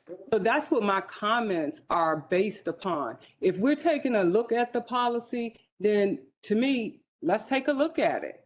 And if there's areas of improvement, those were my recommendations. Though I saw some things that I thought was outdated and some things that needed to be enhanced. I saw some things where, when I mentioned basically the executive director, I said I did not feel that the executive director should sign contracts that she doesn't have to sign by law. I understood from you when you said that if it's a sale, a lease or something like that, I get that. But if it's contracts she probably shouldn't sign them. She's delegated the authority to a contracting officer, so let that person be the contracting officer. If there is a protest or anything like that, the executive director would be the one in the line to review that. So if she signed a contract, is she going to then go back and, change her mind on something that she actually signed, she approved? Because if she signs it and approves it, that meant that she read it, right? She understood it and that she agreed with it. So that's why I'm saying take her out of that chain of signing the day-to-day contracts. Let that be completely delegated. As I understand it, then your position is that that in the document, it should say that the executive director should never sign any contracts that she's not legally obligated to sign. I'm not saying never. What I'm saying is that the executive director should delegate to the contracting officer. Throughout the document, it's the executive director or the contracting officer, executive director or. And in some cases, it shouldn't say that. I'm just recommending that it says the contracting officer. The contracting officer. So May I just respond, Lori Bonds, General Counsel, and I know we talked about this during the committee meeting. Again, the goal is just to make sure there's flexibility. And so we don't want to ever restrict the executive director to only do something. If by law, she can sign all the contracts. To your point about protests, whether she signed the contract or not, it doesn't impact the protest. Because as an agency, there's still a review and requirement for a response back as far as a protest, but that still would have to go to the next body. So whether it's a court of competent jurisdiction or it's the Court of Appeals, there still has to be a next step. And so even if the executive director reviews, we just don't want to restrict that the executive director can only sign those things in the statute required. Right now, the day-to-day is not signed by the executive director. The contracting officer does do the day-to-day regular contract. She's not signing all day. We wouldn't have her do that. But we just didn't want to restrict it so that it's only certain things and it's not flexibility. So that was just the position. So Commissioner Jones, is there specific language you would like to see? We talked about. I put my comments in the document. My comments were in the document. I actually did a whole red line, everything. Okay. So Did it say again, I'm trying to get to we can make a decision. So Is it, you wanted to say executive director or contracting officer? no, that's what it says now. I just don't know of an agency where the executive director or the head of an agency is signing contracts. That's what I'm pointing out, that they're not involved in that, even though by law, they may have the authority to do everything, right? The legislation will say that the director shall do this. Just like the mayor ultimately has authority over district contracts, but she doesn't sign them. But keep it, so for housing, I was saying the agency directors do. Yeah. But keep in mind that Can I this policy take one at a time, please? Let me recognize Commissioner Clay. going into regulation. Go ahead, Commissioner Clay. I was just saying that the agency directors for the district do sign contracts. Generally. In the federal, they don't. Commissioner Lee. Different animal. Commissioner Lee, go ahead. Ms. Bond's question, the way it's stated, and I'm going way down in the weeds here probably. So the executive director can delegate or delegates to the contracting officer. Did you say there's only one contracting officer in the organization? That's correct. Lori Bonds, there's one contracting officer. And can that person delegate or that, so really the only two people that could sign would be the contracting officer and the ED? That's correct. And that is restricted so that there is no impropriety there, right? There are only those two people who have the ability, unless, again, the contracting officer is out, the executive director is out. There's also a delegation for Kimberly Allen as head of procurement, so that again, if there's some sickness, if there's some emergency, but there's still certain things that no one else can do but the executive director. Yes, but there is that. Follow-on question, and I don't know if everyone, I did read the comments, and I don't know, I can't recall because it's almost 70 pages, but was there, Was there a specific, did you, in your red line, recommend a specific language change that would, Struck the executive director. you just want her stricken? Right, that's what I was. Okay. That, those that she has to sign by law, that's actually laid out. So I was gonna say, I feel comfortable with it written as is with, both ED and CO. Commissioner Silver. Commissioner Slade, can we talk about the second issue related to petty cash? Let's close this out first, right? So, Ms. Allen, did you have a comment on? Yes, I just wanted to share that we did follow up and review this, and we also discussed with outside counsel as it relates to housing authorities. Most housing authorities, the executive director signs. And so when we look at HUD guidance, it's always going to say executive director and delegation of authority.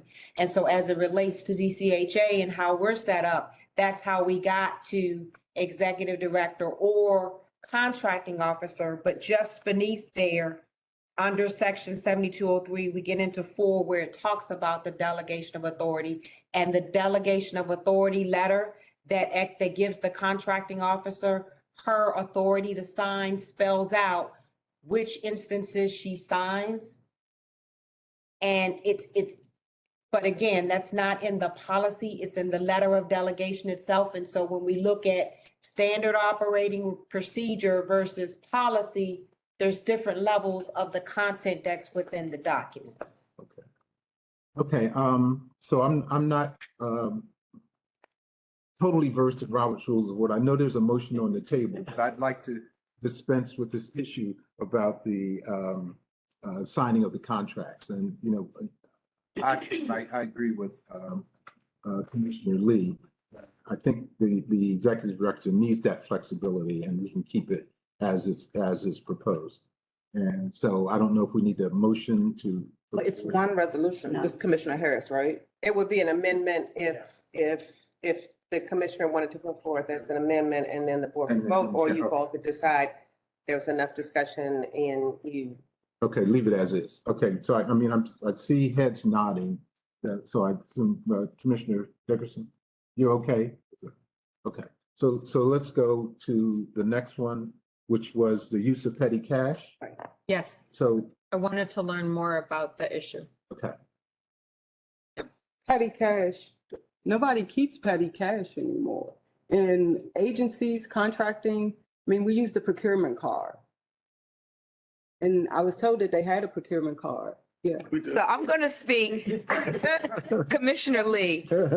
DC. So Commissioner Lee. DC government does have petty cash at certain agencies. That's right. One at a time, please. I'm calling Commissioner Lee, please. I actually used to run all the cash, debt, and investments for WMATA, and petty cash was the bane to the existence of WMATA. And I spent 5 years trying to get rid of it. And I didn't win. And it's because, and I finally stopped trying to get rid of it because what staff explained to me all around the city in the garages, and you know, the P cards are very restrictive. Whoever holds the card is the only person who can make a purchase.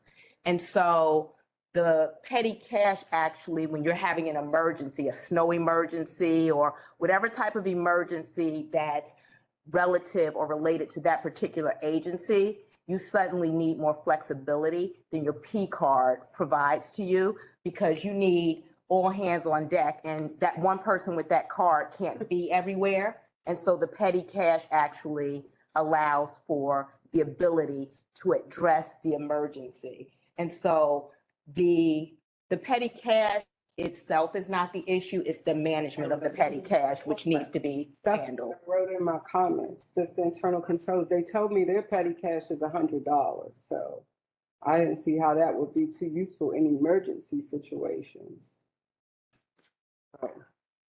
I understand. I just said that to say that I understand. I get it. I get it. Commissioner Silla. No, I was looking for Kimberly to explain kind of why petty cash and what's the value. Controls we have. Yep. So the departments at DCHA that do have petty cash, there's a petty cash administrator. They have a lockbox where they are the sole keeper of the key. And that in the event that somebody in the department needs petty cash, if a key breaks in a lock and we gotta go get a duplicate key or something like that, I'm just thinking back to when we were at 1133, there were instances where a light bulb would shatter or something and they had to go out and get a light bulb as opposed to ordering a case. They had an immediate emergency need, they had to go to the Home Depot. Then they could go to that administrator and say, I need the money for this. They fill out the form. I took some time because I do respect Commissioner Jones and her comments. And so I reached out to finance and I said, based on everything that I know, I haven't known it to be an issue at DCHA. Tell me what it is. Is there an issue? Has there been problems with departments administering the petty cash? Because once somebody uses it, the administrator has to fill out a form for it to be replenished.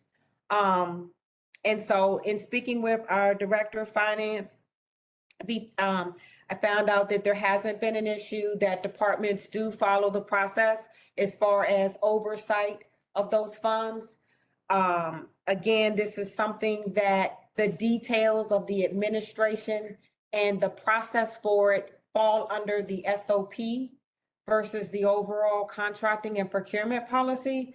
And so that's pretty much what it is for the agency right now. And it isn't something that is abused and it is used for the intended purposes. Just to be completely transparent and share with you all our history with P cards, DCHA had P cards. And that was more of an administrative nightmare to manage because the agency wasn't aware of the purchase until we got the statement, which is a month later, right? And so then by the time that if somebody did do something or purchase something on the P card, you're then retroactively addressing something as opposed to being on the forefront. So our personal experience, P card versus petty cash, we have elected to keep the petty cash, not do the P card. And if you, again, look at the thresholds, we do everything we can from a simplified acquisition standpoint to manage department purchasing. Please understand, since October 1, OAS has had two requisition trainings agency-wide to talk to the requisitioners, to talk to the department staff that are making the purchases to say, hey, this is the rule. You get up to $10,000. If it's $1,000 or less, this is the requirement. If it's $3,000 up to $999, this is the requirement. And so we are beating the drum loudly and doing our due diligence and making sure that we understand the rule and that everybody in the agency understands the rule and that they are acting accordingly. So Jim Dickerson, you don't replenish the petty cash unless somebody brings you a receipt that says this, and then that's it if you don't. Absolutely, and it gets turned into Office of Financial Management. So how many departments actually have petty cash? I'm gonna have to defer to John. Sarah, are you still on the call? He's gone. Yeah, no, because initially I was thinking it was just one. I'm still on the call. Yeah, Okay. one petty cash. On another call as well, so. Okay. How many departments do we have who have petty cash? It is, so we have 21 different petty cash, I would say funds out there. And if I look at them by departments, I would say 18 departments. Are you talking about properties, John? Because we don't have 18 departments. Oh, actually, I was counting some duplicates here. So we have 3 in OCP, 1 in public safety, 1 in OGC, 1 in finance. So let me revise what I just said. Um,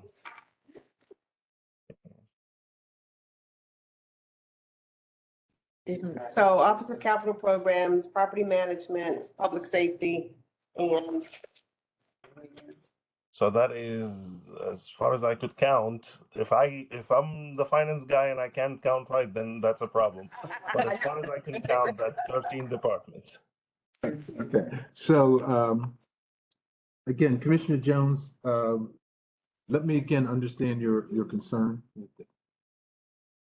I think that petty cash should be not included in the policy, and that in its place, there should be a procurement policy. And I heard what she said, but I think it's just the opposite of what you said for petty cash. It sounds like you didn't have procedures in place for the procurement process. Your SOPs didn't address how you get approval before a purchase is made with the procurement card. So that's the difference. You have procedures in place for petty cash, but it sounds like the procedures weren't in place for usage of the procurement card. So let me ask the DC government employees, Commissioner Reed and Commissioner Clay. Does the district have both petty cash and P card? Yes. Yep. Commissioner Burbridge. Mr. Burbridge, I think you should keep petty cash. I went out to a well-known agency today and they could not help me because the machine was not working. So there are instances when. Card machine. Yes, the card machine, and this is a very well-known agency. And I was disappointed. I could not do the things I needed to do. And as Ms. Allen has said, sometimes there are emergencies that just happen, and petty cash, it's like being a woman. We always keep a little money on the side. We do. With that. Yes. Amen.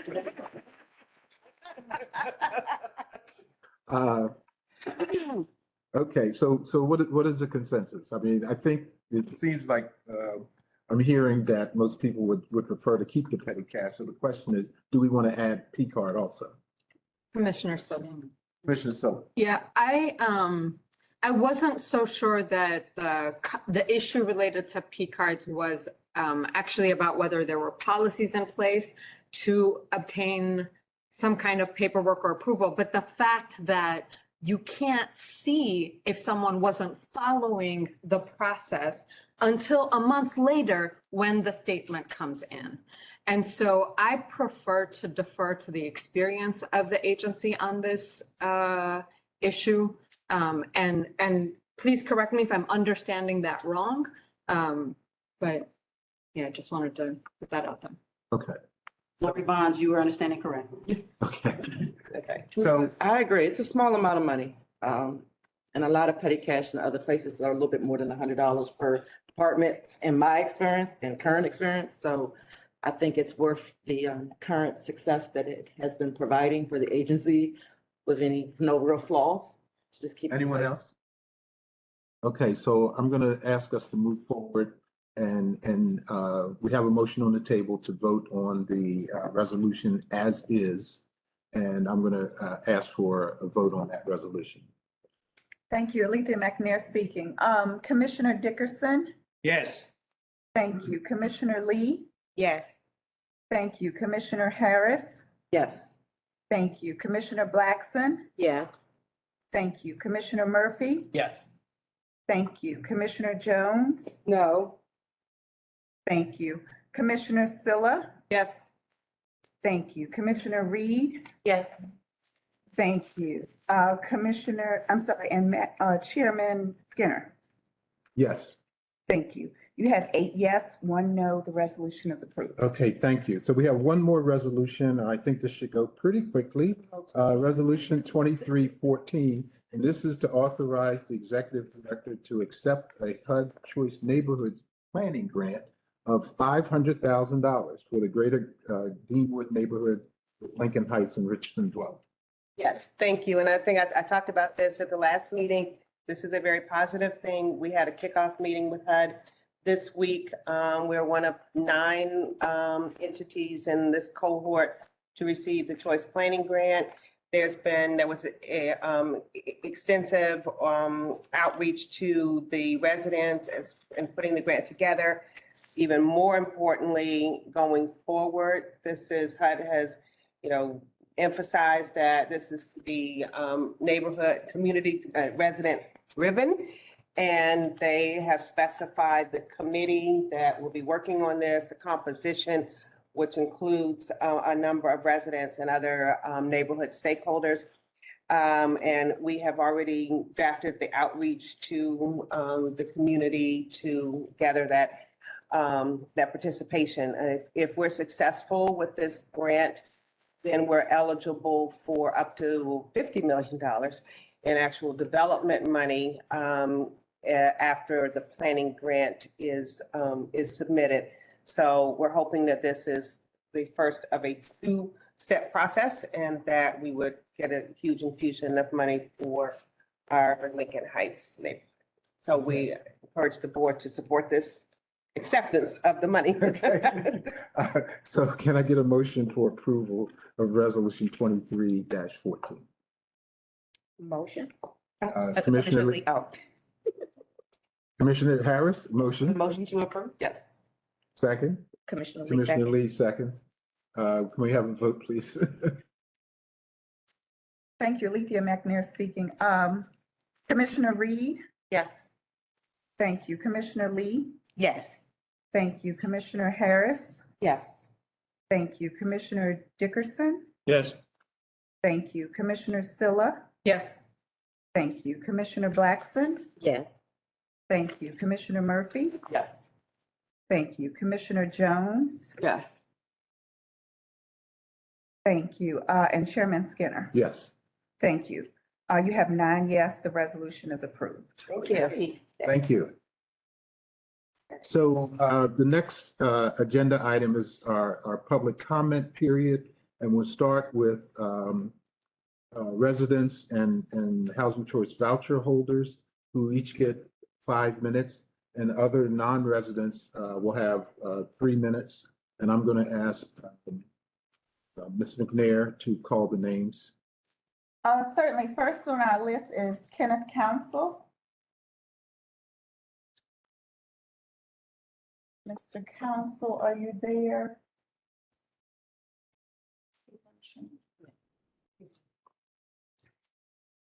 Okay, we'll circle back if we can. Stephanie Gray. I'm not sure if it's Gray or Garay. Okay, I'll keep moving. Leah Cole. All right, I'll keep going. Neisha Williams Barnes. I'm not muted, right? Okay, I'm gonna keep moving. Ms. Shante High, I see her name there. Ms. High, you have 5 minutes. Thank you. Proverbs chapter 3:27, do not withhold good from those to whom it is due when it is in your power to do it. Good day, commissioners. I'm writing to express some concerns about how DCHA continues to do business even after the HUD report was released. There are some Park Morton resident-owned businesses that are HUD Section 3 registered that DCHA has yet to assist improve their small business stature or move the owners towards self-sufficiency so that they may be able to utilize their housing choice voucher to purchase a home. Housing security, stability, and family reassurance is what our residents truly require in this market of uncertainty. It is within your power to help us, yet you dismiss the chance to work with us at every turn, ignoring our pleas for a better quality of life, disregarding our need for generational wealth, and continuing to mistreat our families as though we are not human beings living and breathing the same air as you. Deuteronomy chapter 24, verse 14, you shall not oppress a hired worker who is poor and needy, whether he is one of your brothers or one of the sojourners who are in your land within your towns.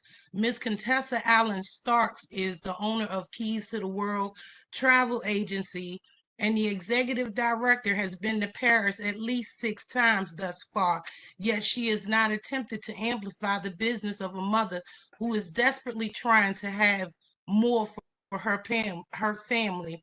Tu parles français, Madame Donald? Oui ou non? Je parle français très bien, merci beaucoup. I'd like to go to Paris as the owner of High Alert Emergency Preparedness. Emergency preparedness is a business that is needed and I'm well certified to do it. I'm also a notary, DC Notary Public, and DCHA is not utilizing my services for that, although there are tons of quote unquote zero income verification forms to be notarized. I'm a wedding officiant, and DCHA is breaking up families instead of allowing them to wed. And now I'm a certified end-of-life care doula who wants to help more families to cope with and embrace the transition of their ill and dying family and friends. I have 4 major services that can be used to make me self-sufficient. Yet DCHA refuses and continues to refuse to help me in this manner. And there are others, and there will be others. What will you choose to do when the time comes? 1 John chapter 2:6. Whoever says he abides in him ought to walk in the same way in which he walked. Lastly, I want to speak about this recently selected residents to participate in the Park Morton Advisory Committee that has recently been developed without my knowledge. As the resident council president, DCHA has not been well versed in keeping me abreast of its dealings with Park Morton and its residents, my neighbors. I have questions, and they go as follows. How were these residents selected? Brian Harris told me he was just given a list of names. Who gave Mr. Harris that list of names? Why weren't all the Park Morton residents given an equal opportunity to participate? What makes these particular residents' opinions more valued than those who remained on site at the Park Morton property? Most importantly, I'm wrapping up. Most importantly, why wasn't I notified of these meetings and invited to these meetings? And in conclusion, James 4:17. So whoever knows the right thing to do and fails to do it for him, it is a sin. I'm Ms. Shantae High, President of the Council at Park Morton. Merci beaucoup. Pass on bonne journée. Thank you and have a good day. Ms. High. I think we have Kenneth Council on the line. He wasn't able to speak earlier. Are you there, Mr. Council? No. Okay. I will continue. Ms. Linda Brown. Ms. Brown, you have 5 minutes. Okay, I'm here. Thank you. Please proceed. Good afternoon, Council. Commissioners. Thank you. My name is Linda Brown, and I live in Greenleaf Senior building. And I actually want to say thank you to Ms. Burbridge for helping me, because she helped to get my vents cleaned. That was really necessary. And I just want to thank her. I really appreciate that. I also want to talk about this weekend, we had no hot water. And when we called it in on Saturday, we were told that that was not a priority, so no one would come out and see about the hot water. So I wanted to know, when was that decided that hot water was not a priority, and why you aren't taking tickets anymore for hot water if the hot water goes out.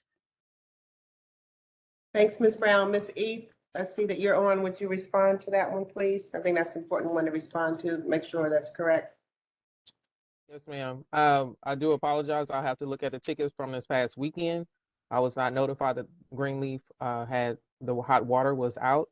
Hot water is an emergency that is part of the listing that we provided to the call center in reference to those issues. So that is a emergency issue that our staff would be out to address.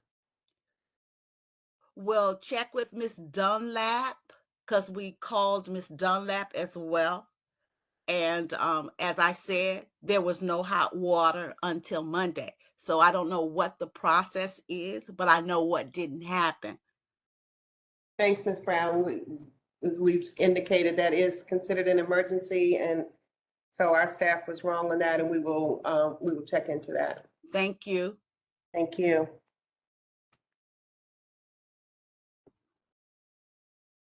Okay, we're gonna try again. I see Kenneth Council is on now. Mr. Council, you have 5 minutes.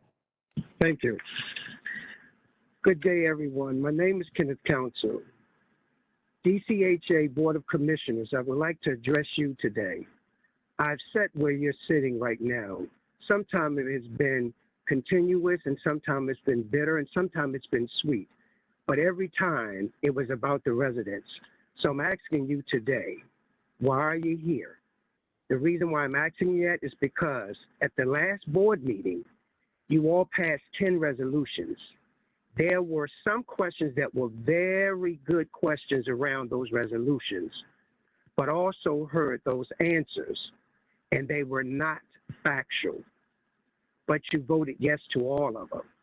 The residents came up and testified and did their testimonies. Only one bothered to respond on anything regarding us residents. So I'm asking you again, why are you here? To respond to anything and regret the residents. So I'm asking again, why are you here? To pass resolutions only. You're not a board. You're a legislative branch like the city council. Almost all of the day, most of you have day jobs, and none of you live in public housing. The majority of you don't. To say that is to say that the inhumane ways that we live in and the conditions that we live in are very unfair. And let's be real. The agency is in 30 years of mismanagement and wrongdoing by DCH-owned staff, and they do not care. You were handpicked just like seasonal fruit, and the morale is terrible. Noni Eat, PMO, department lead, had the audacity to tell her staff that if they spoke to me, she would deal with them. That's not professional. To treat them inhumane and disrespect them with a heavy hand and threaten their jobs. I am Kenneth Council, and I was here before Noni Eat, and I'll be here when she leaves. The threats need to stop. Lies on top of lies that have been exhibited today. Factual lies. Commissioner Jones, you're seeing right through it. Thank you. But at the end of the day, the residents community is talking about the voucher fraud that's going on now, and the reporters are calling the residents to find out about the voucher fraud. DCHA has a check and balance, but yet when it was asked, it's not being used. A prime example that was used today of all the questions that you all have asked, policy and procedure has been set in place. But that R200, policy and procedure has been in place, but HUD has cited DCHA for not using it. It was cited for making up their own rules as they go. You all, some of you all know exactly that you're seeing things that are not right. You know policy and procedure. This agency has it, but they're not using it. and that 7214, I believe that's what it is, to delete that is the worst thing ever. What's coming down the pipe that you all are getting ready to renew some contracts that are fishy business and factual known that they should be debarred or suspended and never used again. By removing this, you're allowing them to stay in the room. Before I was removed, we caught it and we told them to remove it, and they sat there and they're trying to keep it there under your new regime. Please don't let it happen. Removing us didn't remove the problem, did it?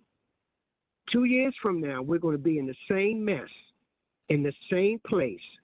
Why? Because we're not doing due diligence and using best business practices as we should.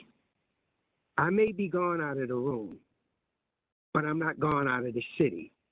My spirit is not broken, and I still will fight. I will be watching, and I will be responding. But the majority of you all talking about something as small as petty cash, Commissioner Jones, you smell it. And the rest of you all should too. They're lies upon lies, and it will be coming out sooner than you think. I am Kenneth Counsel, resident counsel, and I thank you. Thank you, Mr. Counsel. Mr. Chair, can I just say one thing? I would just ask Mr. Counsel if he has any specific concerns of impropriety. I know that we would all welcome him sharing those with the Office of Audit and Compliance. I think it would be important that if he has any specific concerns, that those be looked into. Just want to say that. Thank you. Thank you. Next on our list is Paulette Matthews. Ms. Matthews, are you there? Okay, I'll keep going. We have Ms. Patricia Bishop. Yeah. Ms. Bishop, you have. Good afternoon, everyone. I think I'm gonna come here as a resident first. When we see something, we need to say something. Right here on camera.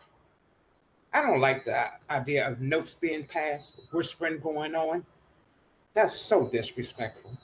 If I can't whisper to somebody, don't do that. That's disrespectful. If everybody in the room don't have that note passed to them, don't pass notes. That's disrespectful. Because you could have been talking about somebody, threatening somebody or whatever. So don't do that. I can't do that. And I won't do that on camera. Ooh. Some of the same old. I keep telling y'all, my type of good trouble, somebody's watching you while you watching me. Now, as the president of this building, I'm gonna go back to last month. 2 tenants had emergency situations. What have the commissioners done for these tenants? Because what I'm aware of, they're still living in that apartment that had a flood. The other one is still in that apartment that had feces coming out her kitchen sink. Were you waiting for her to get sick and pass? Were you waiting for the other senior to die from inhaling so much mold and mildew and asbestos? I'm here, y'all, and I ain't going nowhere. This type of good trouble is what I love to do. And I would appreciate more people that stand up there and have that commissioner seat and abide by those HUD laws to get in that type of good trouble and don't turn your back on the people that you get a check for.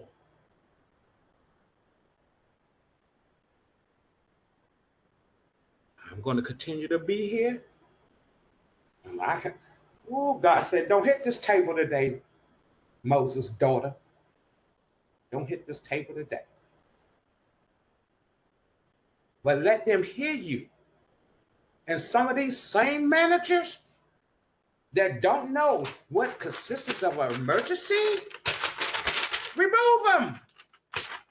The call center that doesn't know what consists of an emergency, remove them Find out who these people have called and talked to, because I bet you it's the same ones that would tell any property resident the same old same. Oh, and I thought we was getting ready to start a good year. I ain't backpedaling, y'all. Not today and not in the future. Thank you very much. Okay. Thank you, Ms. Bishop. Next, we have Donna Towns. Ms. Towns, you have 5 minutes.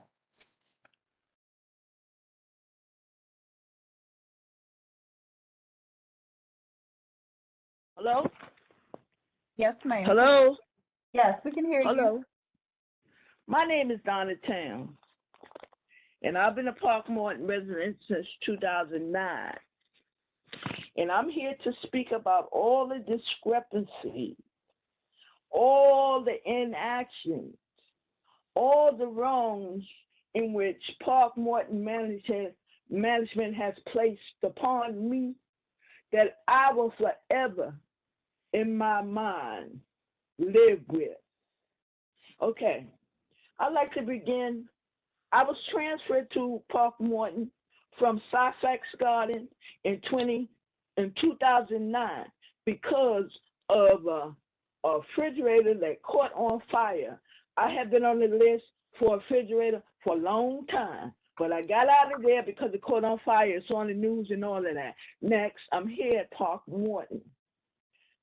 I was able to recover all of the belongings in which didn't burn up at Park Morton. At Sussex Garden. I transferred. I paid for everything to come over here. Now I'm here at Park Morton. I'm very disappointed in Park Morton management, Ms. Barnes, as well as Ms. Diallo. So I'm going to start with Ms. Barnes. Ms. Barnes was Park Morton manager, and in 2017, my daughter moved from this complex. She moved to her own apartment. And at that time, Ms. Barnes was on sick leave.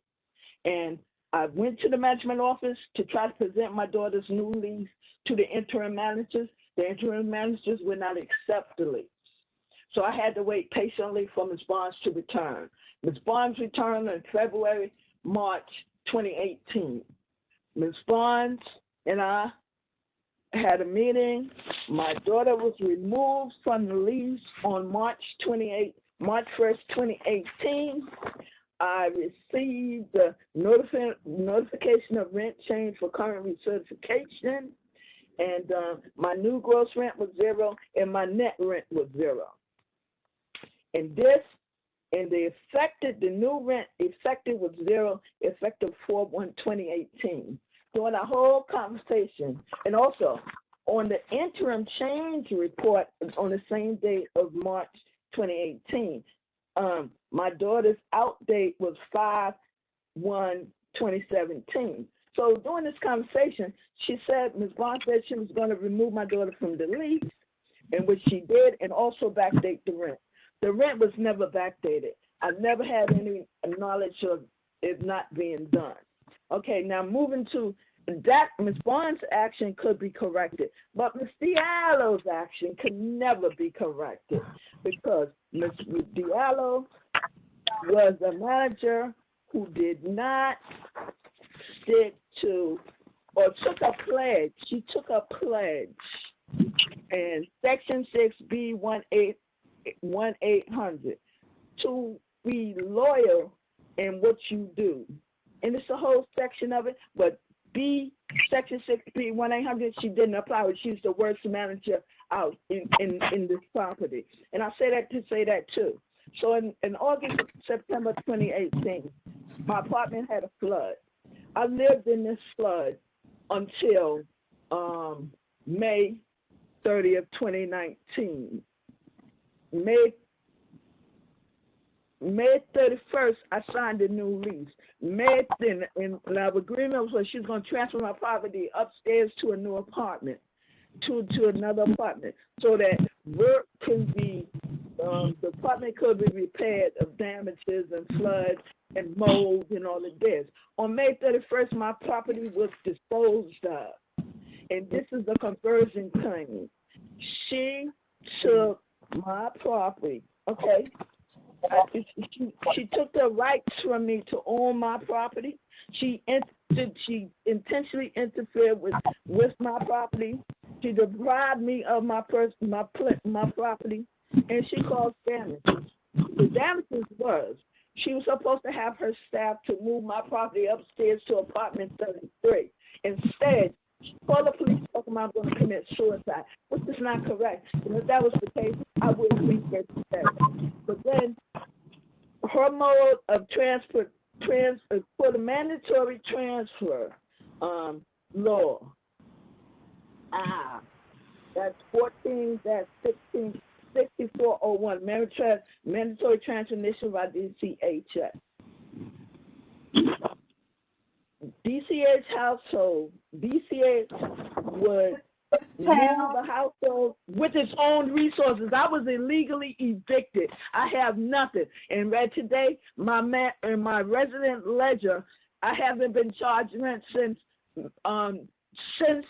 that time until this year. My resident ledger is in disarray. DCHA took my property and DCHA is taking my money. I need my resident ledger to be corrected, and I need to be awarded what I requested. Thank you. Thank you, Ms. Towns. Thank you, Ms. Towns. We'll follow up with the staff. Next, we have Paulette Matthews. Ms. Matthews, you have 5 minutes.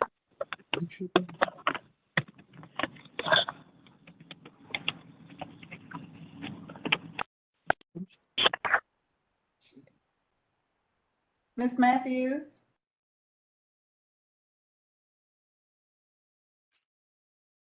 Okay, Ms. Hello? Yes, we can hear you. Please proceed. Okay, well, thank you. I didn't know if you could hear me because I kept saying it. So, hello, everybody. How y'all doing? This is Paulette Matthews, and I'm late. And I'm late due to the fact of some circumstances that have been brought upon because of DCHA. I have emotional stress dogs, and I had an ADA request, which is a whole nightmare, so I'm not going to go through all of that. But I just left so that I can make certain that DCHA do what they need to do. And the last meeting, I also asked that for the individual's name and number, so I will be getting in contact with her this week or next week. But I want to first actually dot all my I's and cross all my T's, and hopefully this time around that the Housing Authority will do the same. And outside of that, because I've been going through this emotional stress with them since 2019, that I would not have to wait the 90 days and which it can take them up to do it, because I've already waited almost 2 years and been in total distress, physical, mentally, and emotional. So there's a whole lot of things that's going on in DCHA within itself. First of all, I feel as though they don't have enough qualified staff. I'm actually just leaving out of the appointment, going down Georgia Avenue as I speak to go home. But it makes no sense how you can put in control numbers. And I thought we went through this some years ago when we had the control number, the way that it's done a whole different way. It's supposed to be from the top to the bottom and the bottom to the top. Well, they failed ever since they switched it up.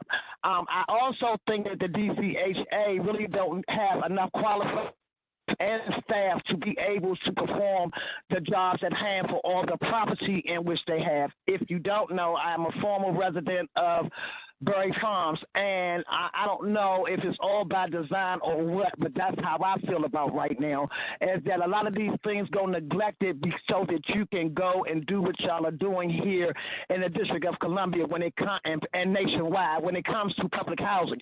But everybody deserves a place to live. We can't say safe because we ain't nowhere safe in the United States of America, seems like these days, and they won't seem to implement no laws that can help, because there sure is some. I know of some. But to be able to live in conditions like that and have band-aid jobs done, and we all know of mold, what's going on, what's happening, and to correct things, y'all just need to do it, because at the beginning, in the middle, and the end of the day, y'all are getting paid while we are here suffering, and some of us don't come in with mental problems. But this process of trying to do what you need to do and stay above water and things are just as high as I don't know what, and then to have people not doing what they're supposed to do or putting it off.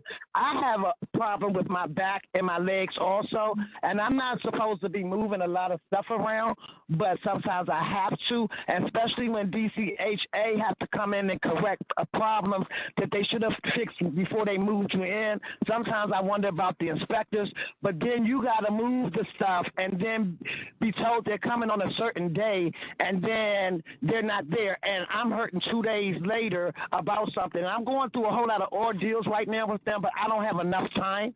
So I'm talking fast at the same time. And all these thoughts are running in my head. But at the end of the day, y'all got to do so much better. This has been the history of DCHA. You know, and we go to meetings, we protest, we do whatever. We do these calls all the time, and it doesn't get worse. Nobody should be constantly coming back and forth every month, giving 5 minutes, and that's not enough time for all that has taken place within just trying to live. And nobody should be homeless or hungry, and nobody's stuff should be getting messed all up like this when you got people who are supposed to be trained to do these jobs, and everything is getting either messed up, lost, or you got to keep resubmitting something that you've already given them in the beginning, which is making their job easy. But if they had did it officially in the beginning, you wouldn't have to be trying to hunt it. And then if they lose it, then they come at this 30-day notice thing like threat. And I feel with good for the goose is good for the gander, and they have not seemed to gotten it together yet. Like, this is the history. They talk about redevelopment. I think that I don't mean no harm, because there are some good people in there, you know, so all of them don't come together, but they in the same package because of where they work. You know, but just like redevelopment, there needs to be one. Just like they demolished Prairie Farms and started all over, maybe it's time, because this has been an ongoing history. And that's right now, that's all I have to say.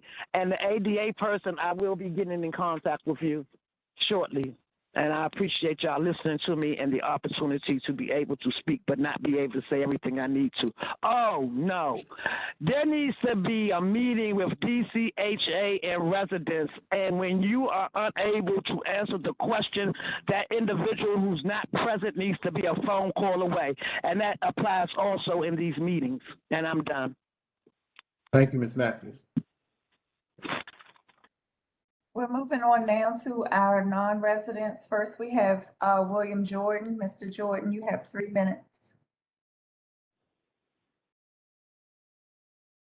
Hello, I won't take long. I would like to ask that someone on the board, a board member, monitor and oversee the implementation of Resolution 2219 and how it moves forward. I think there are valuable lessons to learn in what happens when you do a development project at a property, as well, how those development translates into the actual lives of residents. So I've submitted written testimony that describes what I would expect to come out of that resolution, and what board's responsibility and what the executive director's responsibility was per the resolution. So I'll leave it at that, but I hope some board member will take on the task to follow and see that out to the end. Thank you. Thank you, Thank you, Mr. Mr. Jordan. Jordan. Next is Roberta Brown. Roberta Brown.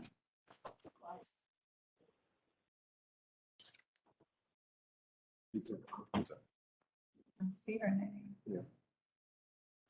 Ms. Brown, can you hear us? Okay, I'll move on. Naisha Carpenter. Naisha Carpenter. I'll continue. Brianna Todd. Brianna Todd. Hello, Roberta Brown. Yes, Ms. Brown, please continue. You have 3 minutes. Hi, my name is Roberta Brown, and I'm calling. My concern is because I have been at 625 Johnson Street, Northwest, for 11 years, and now I'm homeless, has been evicted, and I have been different places of trying to get apartments and things like that, and I reached out to different places, and now I'm homeless. Been in a house of roof, took an intake, and they said that they are having on the waiting list, and also I tried different places and just couldn't get anywhere. The listing are just outraging, and the prices are outraging. I am a teacher. I am working. I'm looking for help. Just trying to understand the system of when you are in a situation where you don't have nowhere to go. I'm living in my car, and I'm just reaching out for help, but everybody's giving me all these listings and things like that, and going around and around and no help. I'm crying out for help. Thank you. Thank you. This is Commissioner Dickerson. There are two places that I would say if she has not called, I'd call Hope in a Home, HOPE, and a home, HOME, and also Sinai House. Those are two places I know of who you might be able to find some help with and would respond to you one way or the other. Hold on. Can you repeat those two again? Okay. Hope, HOPE, and a home, HOME, is Okay, one. thank you. And Sinai, SIAI, or NI, house. Both of those are one's in Shaw neighborhood and one's in the Columbia Heights neighborhood. Those are two places. I would like to recommend too, if she hasn't already tried, Commissioner Blackson, call the shelter hotline, or they can, transport you and your family to a stable shelter, and go to the Virginia Williams Center on Rhode Island Avenue, Northeast, yeah, that's Northeast, yeah.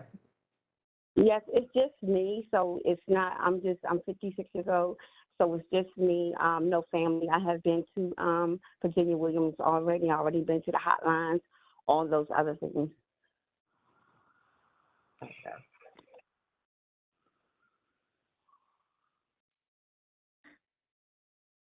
Thank you, Ms. Brown. Next is Ayele Ndetebe. Am I pronouncing that correct? The first name is Ayele. Move on. Rodney Lewis. Rodney Lewis. Next is Tyra Sharon Allen. Last name Allen. Yeah, keep going. Daniel Delpalago. There you go. Sir, you have 3 minutes. Good afternoon, commissioners, everyone there at the meeting. My name is Daniel Delpalago with Empower DC. I have a question for the board, and I'm trying to articulate it the best way I possibly can. Recently, Robert White, Councilmember Robert White, who pushed for this board to take over, announced that he wanted to push the mayor to fund the DCHA at $100 million a year for the next 5 years, $500 million. For many of us, that is a move in the right direction, given that our understanding from the last administration was that DCHA was $2 billion in the hole, and every year that was getting bigger because of the deterioration of housing. And I think that is correct. I think we still don't have a baseline number of, or a baseline picture or number of what it's going to take to actually fix the problems that public housing residents come here every month to report about. The director has said she doesn't believe we need that amount of funding, which for me is, I mean, if you all know what you need, okay, but if there is, you know, this energy currently where you have somebody, I would maybe use a word, champion, to fund this agency at a higher rate to make the necessary repairs, which I have some problem believing that we don't need more funding every year, given the big break between 2 billion and 50 million that the council currently gives. So I want to ask this board what they think about the board, and not the director. I think we've heard from the director, but this board, what do they think about that, and what are they doing to increase the capacity of this agency to be able to spend the money that you know, there is some energy to bring to this agency? I believe you all need it. I believe the money is needed to make the repairs. So what can this board do aside from some of these, you know, resolutions that are being passed to be able to bring on, you know, contractors and the like, but what is really happening to make sure that when there is the potential of more funding for this ailing agency, I think we can all agree on that, that it actually happens. I'll thank you for your response. Thank you, Mr. Del Plago. Well, first of all, we have talked to Councilmember White, and you are correct. He has proposed to provide additional funding for the agency. But as you heard last week, you were on the call last meeting when we passed resolutions, and we passed resolutions to bring on contractors to actually do the work. And in the past, that has been an issue in terms of our ability to just spend the money. So we have, you know, made strides in that regard. Moving forward, I'm not sure if the contracts are actually signed yet. You know, it was 2 weeks ago that the board passed the resolutions, but we will be moving forward as quickly as possible to get those contractors on board, beginning to do that work, and give us the capacity to be able to spend an additional $50 million a year, $100 million a year. Chairman, could I Yes. add a comment to that as well? I just want to add to that, Commissioner Reed, you know, and here in my capacity as the mayor's director of the Office of Budget and Performance Management, and also member of the Housing Authority Board. So just a couple things I wanted to add. I don't think the director said we didn't need additional money. The director said she was worried about our ability to get the funds out the door in a timely manner beyond what we currently have. And I would say that the director and this agency have been working to increase their capacity in order to be able to move that money out. Over the past 2 years, we've seen an increased rate in spending from the agency, and they've brought on that additional support through the capital budget. As the chairman mentioned, the Housing Authority is currently doing the work to get into every unit to understand what we need to do as far as quality of life and health and safety fixes. And that we need that data to understand the true scope. Although the director has made sure to invest a significant amount of money to allow for those repairs.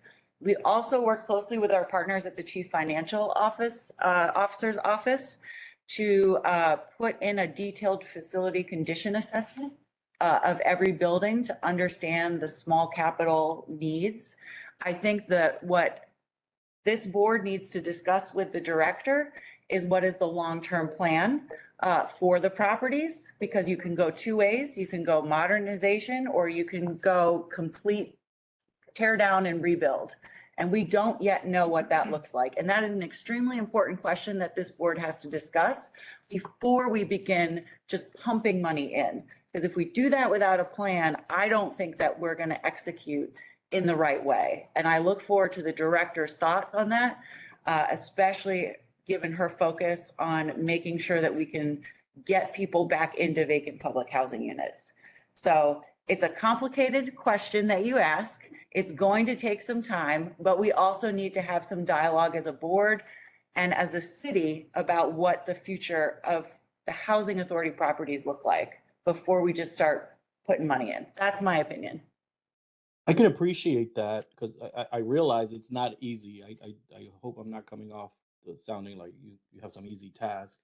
But what I would say is that, you know, we've been here before, right? Like Tyrone Garrett, and he's no longer here, but I think it is valuable to look at what we've been told.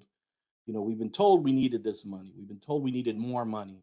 Otherwise, we would have to, you know, go to demolition and all of that. So I hear that understand that it takes time, but as you also well know, there are people who are hurting and who need repairs immediately. So I would urge if there is extra money out there that we can put to good use, let's try to do that as best as possible. So Thank you, for Mr. your Plaza.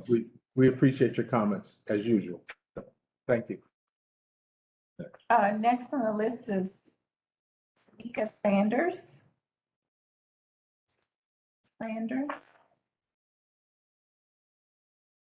Oh, Mr. Chair, that concludes our list.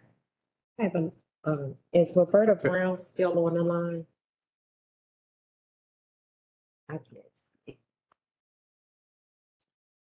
He doesn't. No. If she's listening to this meeting, she can go to Sherwood Rec by 7 p.m. so she don't have to sleep in her car tonight. Can you repeat that louder? She can go to Sherwood Rec Center by 7 p.m. so she doesn't have to sleep in her car. This is for Roberta Brown, if you're still on. We have her contact information, right? Yeah, try calling her. Thank you. Is there any other business to come before the board today?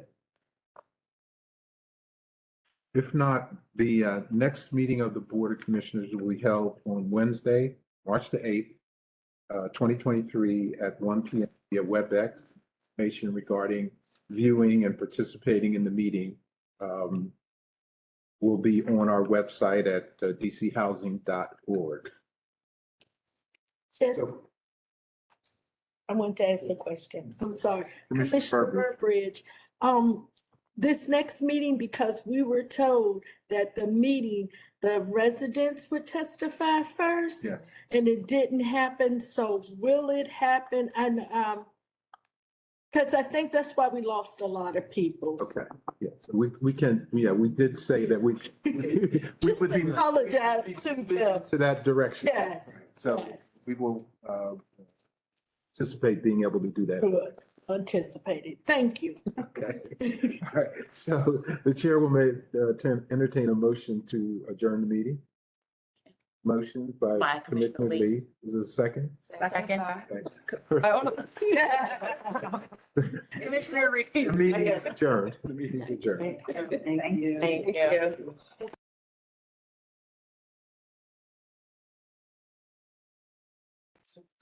Thank you, Jenny.